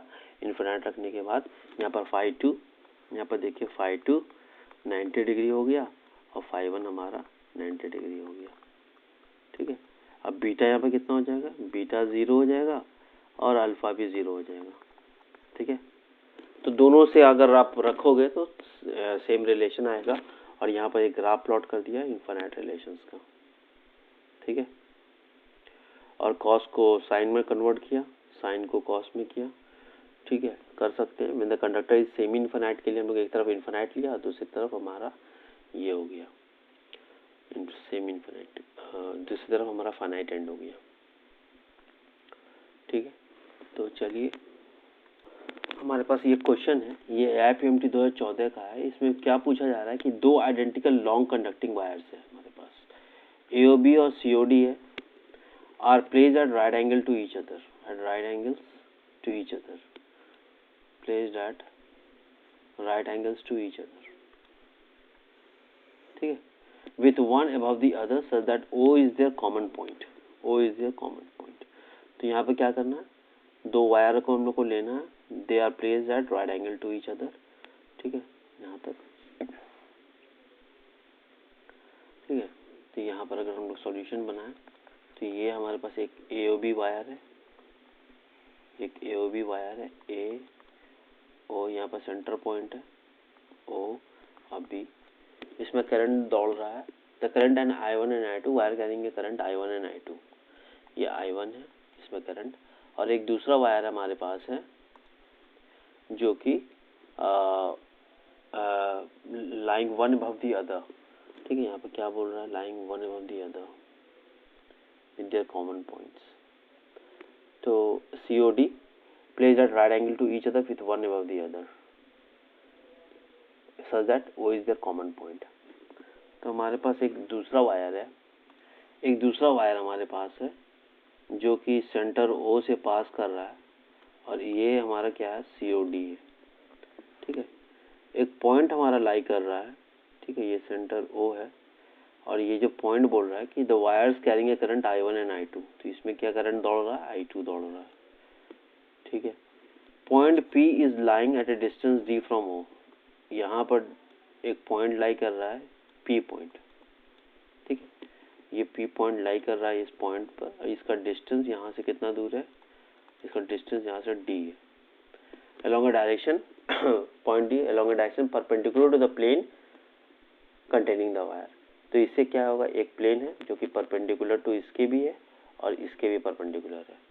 ठीक है, जो कि perpendicular to the plane containing the wire. ठीक है, तो यहाँ पर हमको निकालना है मैग्नेटिक फील्ड। इस वायर के लिए देखिए, इस वायर के लिए जो मैग्नेटिक फील्ड का डायरेक्शन क्या होगा, अगर वायर को ऐसे होल्ड करें तो हमारा क्या होगा, वायर का डायरेक्शन पॉइंट P पर क्या होगा, आउट साइड होगा। B1 है, इसको अगर हम 1 मानते हैं तो यहाँ पर एक मैग्नेटिक फील्ड क्रिएट होगा, एक मैग्नेटिक फील्ड यहाँ क्रिएट होगा जिसको हम लोग बोलेंगे B1। और इसके द्वारा जो मैग्नेटिक फील्ड क्रिएट होगा, इसके द्वारा जो मैग्नेटिक फील्ड क्रिएट होगा वो इस तरफ होगा B2। ठीक है, B1 and B2, B1 vector और B2 वेक्टर। इसका रिजल्टेंट क्या होगा, यहाँ पर लाई करेगा, इसका रिजल्टेंट यहाँ पर लाई करेगा, B रिजल्टेंट। ठीक है, तो हम लोगों को रिजल्टेंट मैग्नेटिक फील्ड निकालना है। तो B1 और B2 कितना हो जाएगा, सबसे पहले निकालते हैं B1 के कितना हो जाएगा, B1 क्या हो जाएगा, इस करंट के लिए B1 होगा, तो B1 वेक्टर के लिए क्या लिखेंगे, म्यू 0 बाई 4 पाई। ठीक है, finite length of the conductor है, तो ये क्या हो जाएगा, mu 0 by 4 pi I by distance कितना है, D है, ID। ठीक है, ID वायर लॉन्ग है तो they are going to make angle of sine 90 और साइन 90 कितना होता है 1 + 1 हो जाएगा। और इसका डायरेक्शन क्या हो जाएगा, अगर ये y है, ये x है और ये z है, ये z मानते हैं, तो i में क्या होता है, x एक्सिस में i कैप होता है, इसमें j कैप होता है, इसमें k कैप होता है। ठीक है, इसमें i कैप, इसमें j कैप, इसमें k कैप। x एक्सिस पे ये होता है, y एक्सिस पे ये होता है, z एक्सिस पे ये होता है। ठीक है अगर हम लोग देखें तो यहाँ पर जो लाई कर रहा है वो नेगेटिव y एक्सिस पर लाई कर रहा है, ये नेगेटिव y एक्सिस है, तो यानी कि नेगेटिव y एक्सिस हमारा कैसा होगा, ये हमारा क्या हो जाएगा, -j हो जाएगा, j कैप, ये क्या हो जाएगा, -i कैप हो जाएगा, और ये -z कैप हो जाएगा, -k कैप। तो ये एंगल कितना, ये b किस दिशा में है, -j कैप की दिशा में। ठीक है, ठीक उसी तरह अगर हम लोग b2 का लिखना चाहें तो b2 किस तरफ लाई कर रहा है, x एक्सिस की तरफ लाई कर रहा है, x एक्सिस की तरफ b2 लाई कर रहा है। तो ये क्या हो जाएगा, μ0/4 पाई I2/d 1 + 1 इंटू आई कैप हो जाएगा। तो फाइनली जब इसको सॉल्व करेंगे तो μ0/4 पाई I1/d इंटू 2 हो जाएगा, इंटू -j कैप।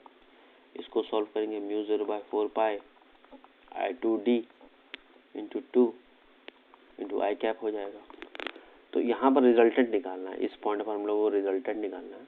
तो रिजल्टेंट के लिए हम लोग क्या लिख सकते हैं, रिजल्टेंट अगर हम लोग लिखना चाहें बी आर वेक्टर को क्या लिखेंगे, b2 i cap plus b1 -j cap, ये लिखेंगे b2 i cap minus b1 j cap. तो फाइनली हम क्या लिख सकते हैं, b2 i cap minus b1 j cap. इसका अगर हम मैग्नीट्यूड निकालने जाएंगे तो कैसे लिखेंगे, √अंडर b2² प्लस b1 का स्क्वायर। तो फाइनली जब हम इसको पुटअप करेंगे तो हमारे पास क्या आ जाएगा, तो b1 और b2 को हम लोग कैसे लिखेंगे, μ0/4 पाई, यहाँ से ये 2 उड़ जाएगा, तो 2 × 4 हो जाएगा, यहाँ से भी उड़ जाएगा 2, ये 2 इसके साथ उड़ जाएगा। तो ये क्या बचेगा, μ0/2 पाई 2 पाई I2/d इंटू आई कैप का होल स्क्वायर। ठीक, आई कैप का होल स्क्वायर यानी कि 1 ही हो जाएगा, ये इसको लिखने की ज़रूरत नहीं है, आई कैप हो जाएगा प्लस b1 को क्या लिख सकते हैं, μ0/2 पाई I1/d का होल स्क्वायर इंटू √अंडर। ठीक है, तो जब इसको सॉल्व करेंगे तो we are going to get common, क्या क्या निकलेगा कॉमन, μ0/2 पाई d कॉमन निकल जाएगा और √अंडर I1 का स्क्वायर प्लस I2 का स्क्वायर। ये हमारा आंसर हो जाएगा 2 पाई d, ये हमारा रिजल्टेंट मैग्नीट्यूड का आंसर हो जाएगा। तो आगे चलते हैं और न्यूमेरिकल देखते हैं, विल गेट एन आइडिया। यहाँ पर क्वेश्चन बोला जा रहा है कि find the magnetic field, magnetic field निकालना हमको एट पॉइंट P, इस पॉइंट पर हमको मैग्नेटिक फील्ड निकालना है due to straight line segment AB, ये A है और ये B है। ठीक है, जिसका लेंथ दिया हुआ 6 सेंटीमीटर, कैरिंग करंट कितना कर रहा है, 5 एम्पियर कैरिंग करंट कर रहा है। तो फिगर दिया हुआ था, तो JEE 2019 का सवाल है। तो इस सवाल को सॉल्व करने के लिए देखिए क्या करना पड़ेगा। लोगों को मैग्नेटिक फील्ड का 2 फॉर्मूला पता है, कौन कौन, B = μ0/4 पाई I/r into sign ∅1 plus sign ∅2, और हम लोग क्या यूज़ कर सकते हैं, μ0/4 पाई I/r cos alpha plus cos beta. ये दोनों फॉर्मूला से कोई एक फॉर्मूला हम लोग यूज़ कर सकते हैं। अगर आप देखिए कि ये तो एक आइसोसेलेस ट्राइंगल है, तो ये एंगल और ये एंगल अगर अल्फा बीटा लेते हैं तो अल्फा बीटा क्या हो जाएगा, वह बराबर हो जाएगा। ठीक है, सॉल्यूशन बनाते हैं इसका, अल्फा बीटा तो बराबर होने वाला है क्योंकि ये एक आइसोसेलेस ट्राइंगल है, आइसोसेलेस ट्राइंगल है, आइसोसेलेस।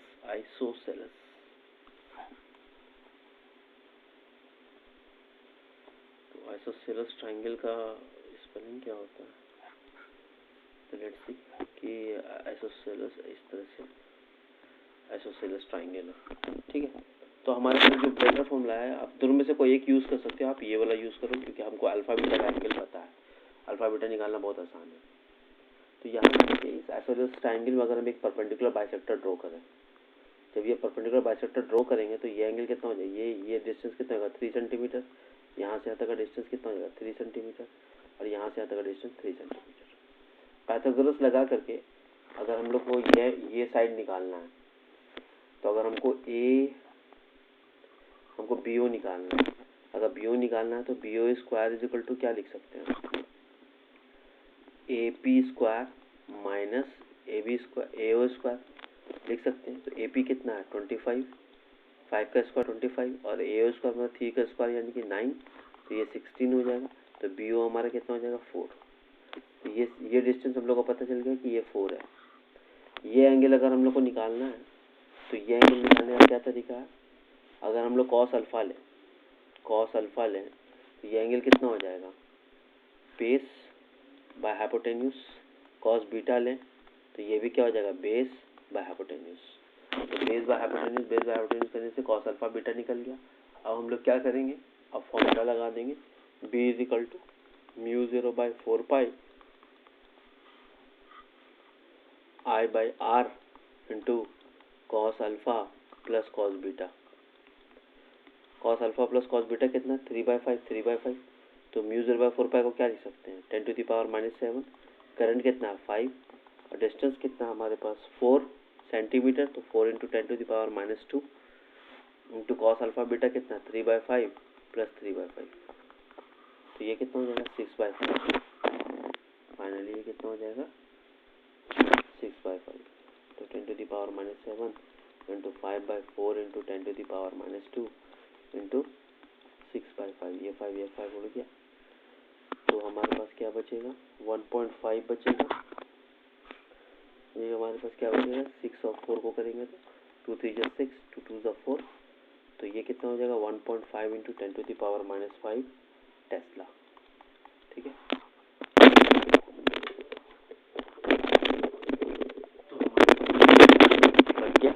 तो इसमें कैसे निकाला जाएगा किसी भी आइसोसेलेस ट्राइंगल में, हमारा एंगल निकालने के बाद हम लोग किसी भी मैग्नेटिक फील्ड को निकाल सकते हैं, ठीक है। चलिए एक और सवाल है हमारे पास यहाँ पर। ये सवाल 2019 का है, 2002 का। ये JEE 2002 में ये सवाल पूछा गया है। इस सवाल में क्या बोला जा रहा है कि आपके पास एक स्ट्रेट लॉन्ग लॉन्ग स्ट्रेट का मतलब क्या होता है इन्फिनिटली लॉन्ग वायर, या लॉन्ग कंडक्टिंग या कुछ इस तरह से लिखा है तो इन्फिनिटली लॉन्ग वायर समझना है, ठीक है। तो long straight wire placed along Z axis, a current I flows in the negative Z direction. अगर हम इसका एक्सिस लें तो ये हमारा सपोज करो ये हमारा प्लेन है, वर्टिकल प्लेन है, जहाँ पर करंट हमारा नेगेटिव Z डायरेक्शन में फ्लो कर रहा है। इस करंट का वैल्यूज कितना दिया हुआ है, we are not given the values, and in negative x direction में करंट फ्लो कर रहा है at a point XY in a plane Z is equal to 0। इसका मतलब क्या होगा, ये XY प्लेन पर लाई कर रहा है, XY प्लेन पर लाई कर रहा है। तो हम लोग कैसे लेंगे, एक हम लोग प्लेन ले लेते हैं जिससे हम लोगों को आइडिया होगा। ये प्लेन है, सपोज कीजिए ये प्लेन है, इस प्लेन पर हमारा करंट कैरिंग कंडक्टर पास हो रहा है, ये हमारा करंट कैरिंग कंडक्टर वायर पास हो रहा है। तो ये Z है और ये -Z है, ठीक है। तो हमारा एक X एक्सिस इधर होगा, Y एक्सिस इधर होगा। तो X इधर, Y इधर, Z इधर, ठीक है। ये -X हो जाएगा और ये -Y हो जाएगा, ठीक है। तो जब हमारा करंट कैरिंग कंडक्टर ऐसे जा रहा है तो मैग्नेटिक फील्ड कैसे बनाएगा, मैग्नेटिक फील्ड इस तरह बनाएगा ऐसे। अगर हम ऊपर से देखें तो ये कैसा बनाएगा, क्लॉकवाइज बनाएगा, इस तरह से बनाएगा। अगर हम इसका मैग्नेटिक फील्ड का पैटर्न बनाएं तो मैग्नेटिक फील्ड का पैटर्न इसका कैसा बनेगा, यहाँ पे इस XY प्लेन पर अगर हम ये देखें तो इसका मैग्नेटिक फील्ड का पैटर्न कैसा बनेगा, ऐसा बनेगा, इस तरह का ये मैग्नेटिक फील्ड का पैटर्न बनेगा। इस दिशा में हम लोग को मैग्नेटिक फील्ड निकालना है। इस पॉइंट पर जो है कोऑर्डिनेट दिया हुआ एक्स कॉमा वाई, ठीक है। इस वाई प्लेन पर हम लोगों को मैग्नेटिक फील्ड निकालना है। तो सपोज कीजिए कि यहाँ पर इस पॉइंट पर हम लोगों को निकालना है अगर मैग्नेटिक फील्ड, ठीक है। थोड़ा सा और आगे बना देते हैं ताकि अच्छे से क्लैरिटी हो कि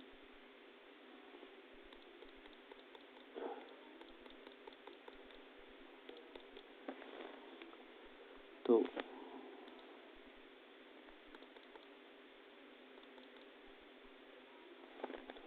यहाँ पर अगर हमारा मैग्नेटिक फील्ड है,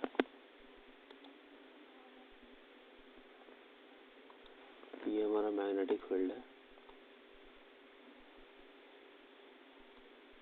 यहाँ पर सपोज कीजिए कि ये पॉइंट हमारा एक्स वाई प्लेन है, ठीक है। एक्स वाई हमारा कोऑर्डिनेट है, यहाँ पर बोला at point X Y in the plane the magnetic field is, तो इस पॉइंट पर हमारा मैग्नेटिक फील्ड कितना दिया हुआ है, बी दिया हुआ है, बी वेक्टर दिया हुआ है। तो सपोज कीजिए अगर हम इसको अगर एंगल थीटा मानते हैं, ठीक है, तो यहाँ पर एक कंपोनेंट इसका निकलेगा, इसको हम लोग बोलेंगे बी एक्स कॉम्पोनेंट, और एक कंपोनेंट हमारा यहाँ पर निकलेगा जिसको हम लोग बोलेंगे बी वाई कॉम्पोनेंट। अगर ये हमारा थीटा है, अगर ये थीटा है तो ये भी थीटा ही होगा, ठीक है। तो बी वाई का हमारा क्या हो जाएगा, बी वाई का अगर हम लोग देखें तो ये क्या हो जाएगा, बी कॉस थीटा, और ये हमारा क्या हो जाएगा, बी साइन थीटा, ठीक है। तो आप यहाँ देखिए कि ये एंगल थीटा कैसे हुआ, अगर ये हमारा थीटा है तो ये हमारा 90 डिग्री हो जाएगा, तो ये एंगल जो है हमारा, ये एंगल हमारा कितना हो जाएगा, 90 माइनस थीटा हो जाएगा। ये टोटल एंगल हमारे पास 90 है, तो ऑब्वियसली ये एंगल कितना हो जाएगा, थीटा हो जाएगा। तो अगर ये थीटा है, इस ट्रायंगल को ऑब्जर्व करें, तो इसका अगर हम लोग पोजीशन वेक्टर निकालना चाहें तो ये क्या पोजीशन वेक्टर होगा इसका, आर कैप। इसका पोजीशन वेक्टर अगर हम लोग निकालना चाहें तो इसका अगर हम लोग पोजीशन वेक्टर लिखेंगे तो क्या लिखेंगे, इस पॉइंट का इसका पोजीशन वेक्टर अगर हम बनाना चाहें तो ये पोजीशन वेक्टर कितना हो जाएगा, ये हमारा पोजीशन वेक्टर है। इस पोजीशन वेक्टर को हम क्या लिख सकते हैं, X I cap plus Y J cap. इसका अगर हम लोग मैग्नीट्यूड लिखें तो क्या लिखेंगे, root under x square plus Y square. तो इसका अगर हम लोग मैग्नीट्यूड लिखेंगे तो वो कितना होगा, root under x square plus Y square होगा। तो ये तो हमारा पोजीशन वेक्टर निकल गया। अब फाइनली हम लोग को मैग्नेटिक फील्ड निकालना है। अगर इस ट्रायंगल को ऑब्जर्व करें, इस ट्रायंगल को ऑब्जर्व करें, ये वाला ट्रायंगल को अगर ऑब्जर्व करें आप, ये ट्रायंगल को ऑब्जर्व करें, इस ट्रायंगल को ऑब्जर्व करें, इस ट्रायंगल को ऑब्जर्व करें, तो साइन थीटा को क्या लिख सकते हैं हम लोग, sine theta is equal to perpendicular कितना y और हाइपोटेन्यूज कितना r। कॉस थीटा अगर हम निकालना चाहें तो बेस कितना x और हाइपोटेन्यूज r। तो अगर हम लोग को रिजल्टेंट निकालना है, b रिजल्टेंट, यानी कि b अगर हम लोग को निकालना है तो क्या लिखेंगे, B x I cap plus B Y J cap, ठीक है। बी एक्स आई कैप को हम लोग क्या लिख सकते हैं, बी साइन थीटा आई कैप, और बी वाई को हम लोग क्या लिख सकते हैं, वो नेगेटिव एक्स एक्सिस की तरफ लाई, नेगेटिव वाई एक्सिस की तरफ लाई कर रहा है, तो इसको लिखेंगे माइनस बी कॉस थीटा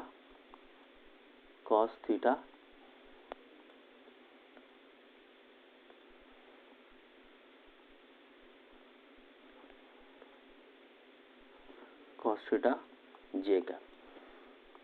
तो बी साइन थीटा हमारे पास कितना है, साइन थीटा हमारे पास वाई बाय आर है, तो उसको क्या लिखेंगे, यहाँ से बी कॉमन निकाल लेते हैं, तो इसको क्या लिख सकते हैं, B Y by R I cap minus B X by R J cap, ठीक है, ऐसा लिख सकते हैं हम लोग।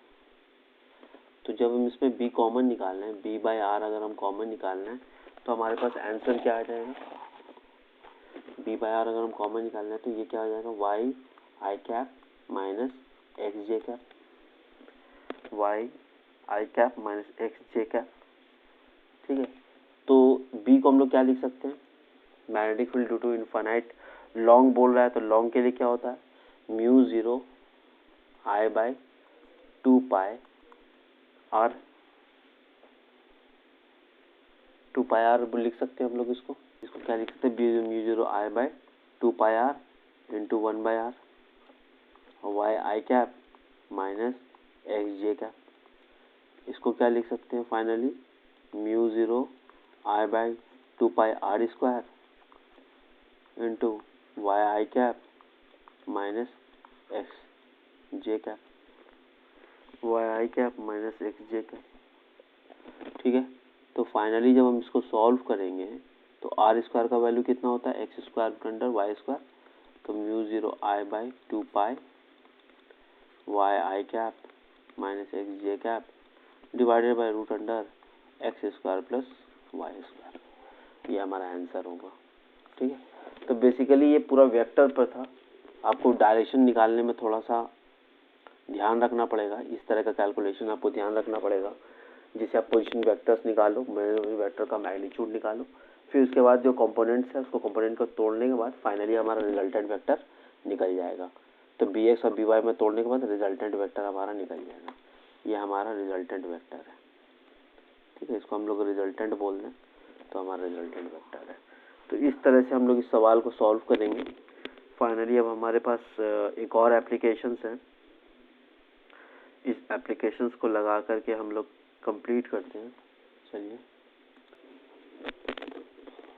तो ये सवाल हमारे पास है। इस सवाल में बोला जा रहा है कि आपको मैग्नेटिक फील्ड निकालना है at the centre of a regular hexagon shaped current loop of side N. तो हम लोग क्या लेंगे, एक हेक्सागन लेंगे, ये हेक्सागन है हमारे पास। ठीक है, ये हेक्सागन है,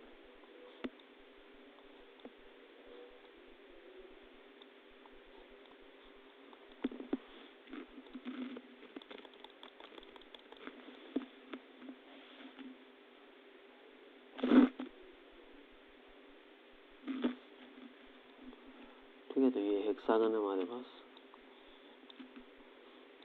हेक्सागन का हमारे पास साइड कितना दिया हुआ है, ये एल साइड दिया हुआ है। तो हमें बोला जा रहा है कि बीच में मैग्नेटिक फील्ड निकालना है। तो हर एक एलिमेंट को देखें, यहाँ पर से एक एलिमेंट ये एक साइड ये बना रहा है हमारे पास, एक साइड ये बना रहा है, एक साइड ये बना रहा है, एक साइड ये, एक साइड ये। हर एक एंगल, टोटल एंगल कितना होता है हेक्सागन में, 720 होता है। तो टोटल साइड कितना है, 6 साइड है। तो 120/6 अगर हम लोग लें, 720/6 अगर लें तो कितना होगा, 120 डिग्री आएगा। तो सारा एंगल कितना हो जाएगा, 120 डिग्री। ठीक है, तो ये कितना एंगल हो जाएगा, ये 60 हो जाएगा और ये भी 60 हो जाएगा। ठीक है, हम लोगों को ये डिस्टेंस चाहिए अब। ठीक है, ये डिस्टेंस हम लोग आराम से कैलकुलेट कर सकते हैं। ये डिस्टेंस कैसे निकाल पाएंगे, क्योंकि ये आइसोसेलेस ट्राइंगल हो गया। तो ये क्या करेगा, साइड को बाइसेक्ट करेगा। अगर ये L है तो ये L/2 बनाएगा, ये भी L/2 बनाएगा। तो ये डिस्टेंस अगर हमको R निकालना है तो साइन 60 इज इक्वल टू क्या लिख सकते हैं, perpendicular by hypotenuse, perpendicular by hypotenuse. और ये क्या करेगा, ये जो ट्राइंगल इसमें बनता है, ये जो ट्राइंगल आप बना रहे हो, यहाँ पर जो ये ट्राइंगल बन रहा है, ये क्या है, एक इक्विलेटरल ट्राइंगल बनाता है। ठीक है, इक्विलेटरल ट्राइंगल में क्या होता है, साइड बराबर होता है। तो ये भी L हो जाएगा, ये भी L हो जाएगा। आइसोसेलेस नहीं होगा, ये एक इक्विलेटरल ट्राइंगल होगा। तो सारा साइड किसका, इसका क्या हो जाएगा, L हो जाएगा। तो हर तरफ L हो जाएगा, ये भी L, ये L, ये L, ये L, सब तरफ L ही हो जाएगा। तो साइन 60 इज इक्वल टू क्या कह सकते हैं, R/L कह सकते हैं।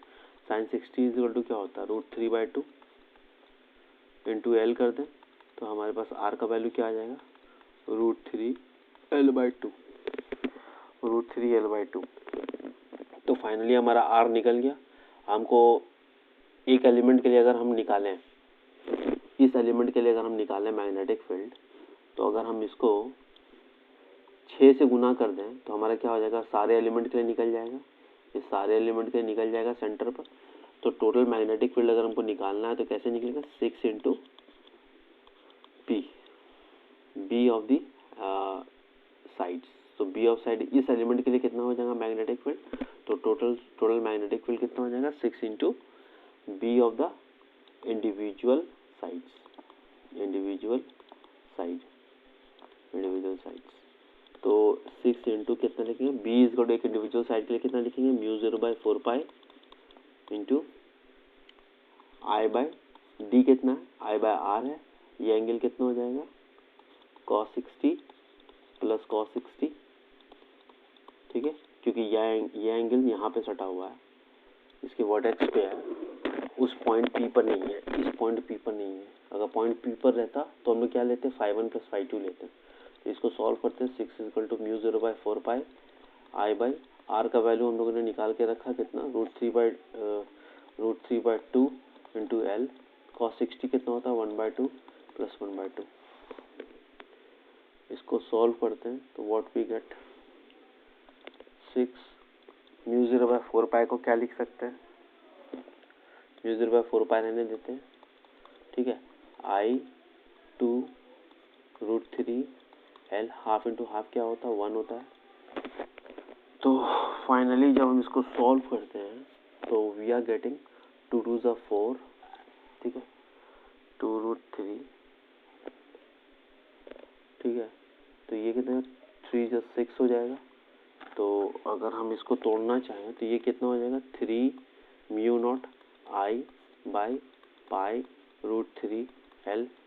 इस √3 को क्या लिख सकते हैं, √3 into √3 into mu 0 I by pi into √3 into l, √3 cancel, तो finally what we get, √3 is equal to mu 0 I by pi L.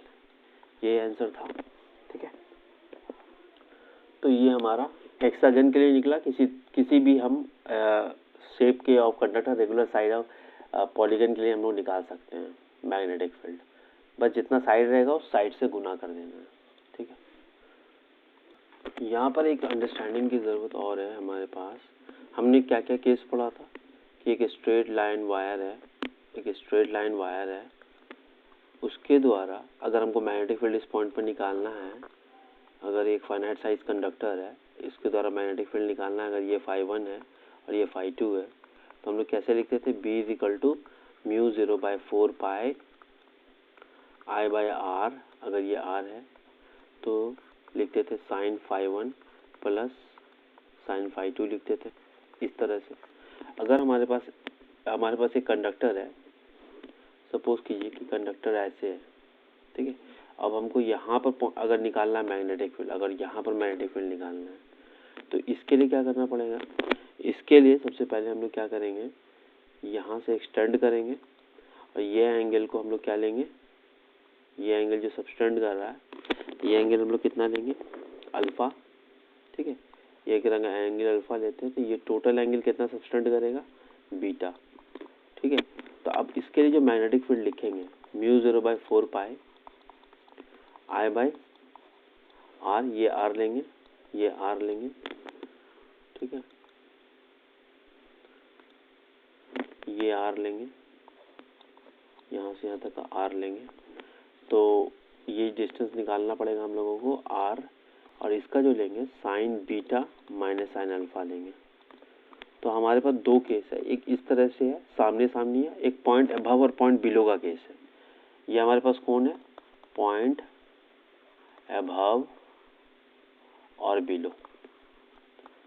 Below के लिए हम लोग को ये यूज करना है, अबव और बिलो के लिए। अगर सामना सामनी रहे, इन फ्रंट ऑफ रहेगा तो हम लोग ये यूज करेंगे।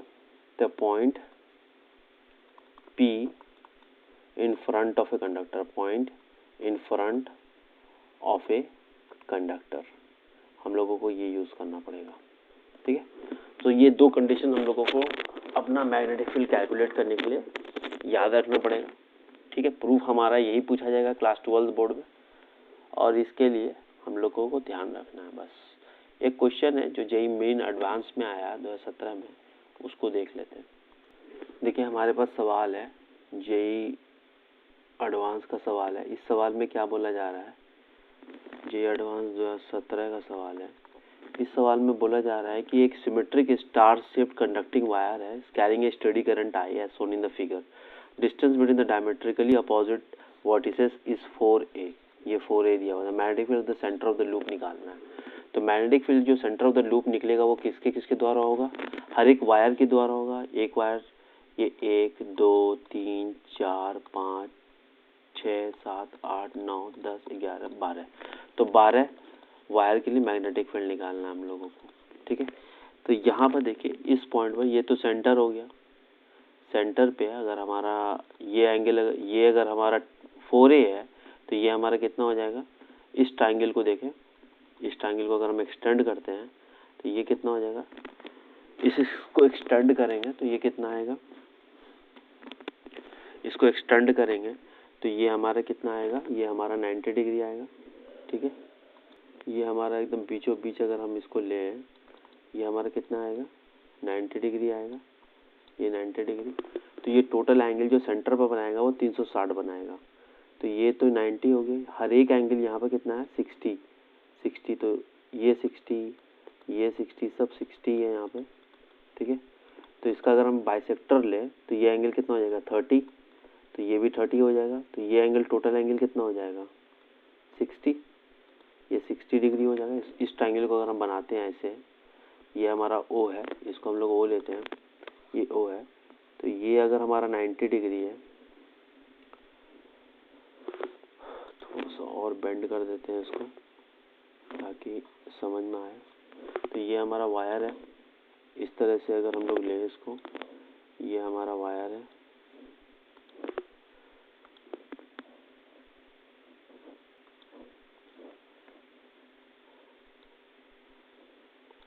ठीक है। ये अगर हमारा वायर है, ये हमारा वायर है जिसको हमने एक्सटेंड किया है, और ये पॉइंट हमारा O है, ठीक है।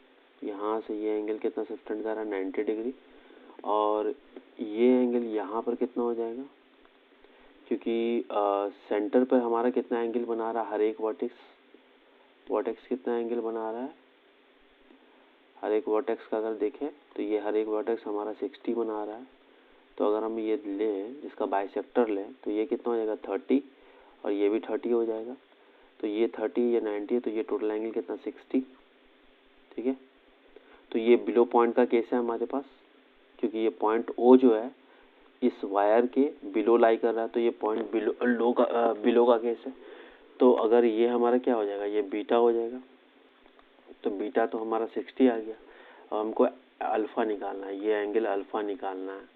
तो अल्फा निकालने के लिए क्या करना पड़ेगा, अल्फा निकालने के लिए यहाँ पर देखिए, तो यहाँ पर देखिए कि ये जो कंडक्टर है, ये जो कंडक्टर है, ये लेंथ हमारा कितना एंगल सब्सटेंड कर रहा है, ये एंगल हमारा कितना सब्सटेंड कर रहा है,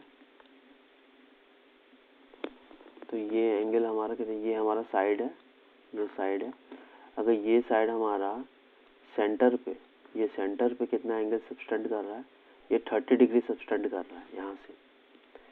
तो हमारे पास अगर ये जो वायर है, ये जो वायर है यहाँ से जो निकला है इस तरह से, तो इसके सेंटर से अगर हम लें तो ये एंगल यहाँ पर कितना सब्सटेंड करेगा, 30 डिग्री। जब ये टोटल 60 है तो ये 30 हो जाएगा। समझ रहे हैं कि ये साइड हमारा यहाँ पर कितना एंगल सब्सटेंड कर रहा है, ये टोटल 60 कर रहा है।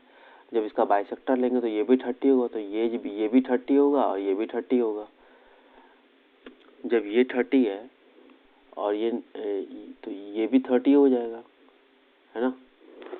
तो ये भी तो समझ गए कि ये जो, अगर हम इसको सब्सटेंड करते हैं, यहाँ से सब्सटेंड करते हैं, जब इसको हम लोग यहाँ से सब्सटेंड करते हैं तो ये टोटल एंगल कितना बना रहा है, 60 बना रहा है, जिसमें से ये पार्ट हमारा 30 है। जब यहाँ से अगर इसका बाइसेक्टर लें तो ये जो बना रहा है, ये तो एंगल 30 डिग्री बना रहा है। तो ये 30 और ये 30 मिलकर तभी ना 60 बना रहा है। तो जब ये 30 है तो ऑब्वियसली ये भी 30 होगा। तो ये 30 है तो ये भी 30, ये 60 है तो ये 30 हो जाएगा। तो हमारे पास बीटा भी आ गया, हमारे पास अल्फा भी आ गया 30। तो अब हम मैग्नेटिक फील्ड निकालते हैं। तो म्यू 0/4 पाई I/d into sine beta minus sine alpha, यही फॉर्मूला है ना हमारा, यही फॉर्मूला है हमारा, sign beta minus sine alpha. अब ये d निकालना है। ये d कैसे निकाल सकते हैं, देखिए ये d निकालने का क्या तरीका है। यहाँ से हम लोग को डिस्टेंस निकालना है, ये डिस्टेंस निकालना है, ये डिस्टेंस निकालना है, ठीक है। ये d डिस्टेंस है। इसको निकालने का क्या तरीका है, यहाँ पर एक साइन 60 लेते हैं, ठीक है।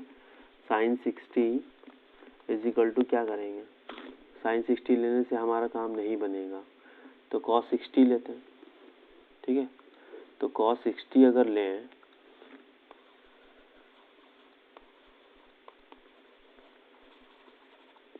तो अगर हम कॉस 60 लेते हैं तो कॉस 60 इज इक्वल टू क्या होता है, बेस बाय हाइपोटेन्यूज होता है। तो बेस तो हमारा हो गया ये बेस हो गया जिसको हम लोग डी लिखने वाले हैं। हाइपोटेन्यूज हमारा ये हो गया। अब यहाँ से देखिए, यहाँ पर से देखिए कि सेंटर से इस वर्टेक्स से ओ का डिस्टेंस कितना है, यहाँ से टोटल डिस्टेंस 4a है, तो यहाँ तक कितना डिस्टेंस हो जाएगा 2a, यहाँ से यहाँ तक का 2a हो जाएगा। तो फाइनली हम लोग 2a रखेंगे, cos 60 1/2 होता है, तो d बराबर क्या हो जाएगा हमारा a हो जाएगा। तो फाइनली जब पुट अप करते हैं वैल्यूज तो what we get 12 into mu 0/4 pi into I/a, sine beta कितना साइन 60 और अल्फा कितना साइन 30। ठीक है, तो इसको लिख सकते हैं 12 इंटू म्यू 0/4 पाई I/a इंटू साइन 60 √3/2 माइनस 1/2। तो ये हमारा आंसर हो गया। तो एंगल निकालना सीख गए, किस तरह से एंगल निकालना है। ये टोटल एंगल कितना सबटेंड करेगा, हर एक वर्टेक्स अगर आप देखो तो हर एक जो है ये हमारा 60 डिग्री बनाएगा। ठीक है, यहाँ से अगर लो तो ये टोटल 60 बनाएगा, यहाँ से लो तो ये भी 60 ही बनाएगा। ठीक है, यहाँ से लो तो ये भी 60 ही बनाएगा, इसी तरह यहाँ से लो ये भी 60 ही बनाएगा, यहाँ से लो ये भी 60 ही बनाएगा टोटल, ये भी 60। तो टोटल कितना एंगल बन रहा है 360 बन रहा है ना, ये 360 बन रहा है, 6 6 360, तो 360 बन रहा है। तो अगर हम इसका वर्टेक्स लें तो अगर ये 90 डिग्री है और ये 60 है तो ये 30 हो जाएगा। तो यहाँ से अगर ये 30 है तो ये भी 30 होगा, सब तरफ 30 होगा, तो 30 30 मिलके 60 बना रहा है। तो जो 60 बना रहा है ये, तो अगर हम लोगों को एंगल निकालना है अल्फ़ा, जब अल्फ़ा एंगल निकाला तो ये भी 30 बनाएगा। तो अल्फ़ा तो हमारा ये है, ये हमारा अल्फ़ा है और ये हमारा बीटा है। ठीक है, तो अल्फ़ा बीटा हम लोग निकाल लिए कि 30 हो जाएगा तो वो भी 30 हो जाएगा। तो फाइनली हमारा अल्फ़ा बीटा निकालने के बाद हम लोग यहाँ पर पुट अप कर देंगे। ठीक है, तो इस तरह से हमारा प्रॉब्लम बनता है, symmetrical problem of magnetic field in a current carrying wire. तो इससे आसान होता है बोर्ड का। ये तो मैंने AIPMT और JEE का लिया है सवाल, और with this note we are concluding the sessions. In the next sessions we are going to talk about the magnetic field in a current carrying coil and applications उसका देखेंगे हम लोग, और फिर हम लोग कुछ पढ़ेंगे कि force on a charge, then we will talk about Lorentz force and all those things. Thank you. With this note, thank you. Please like and subscribe my channel.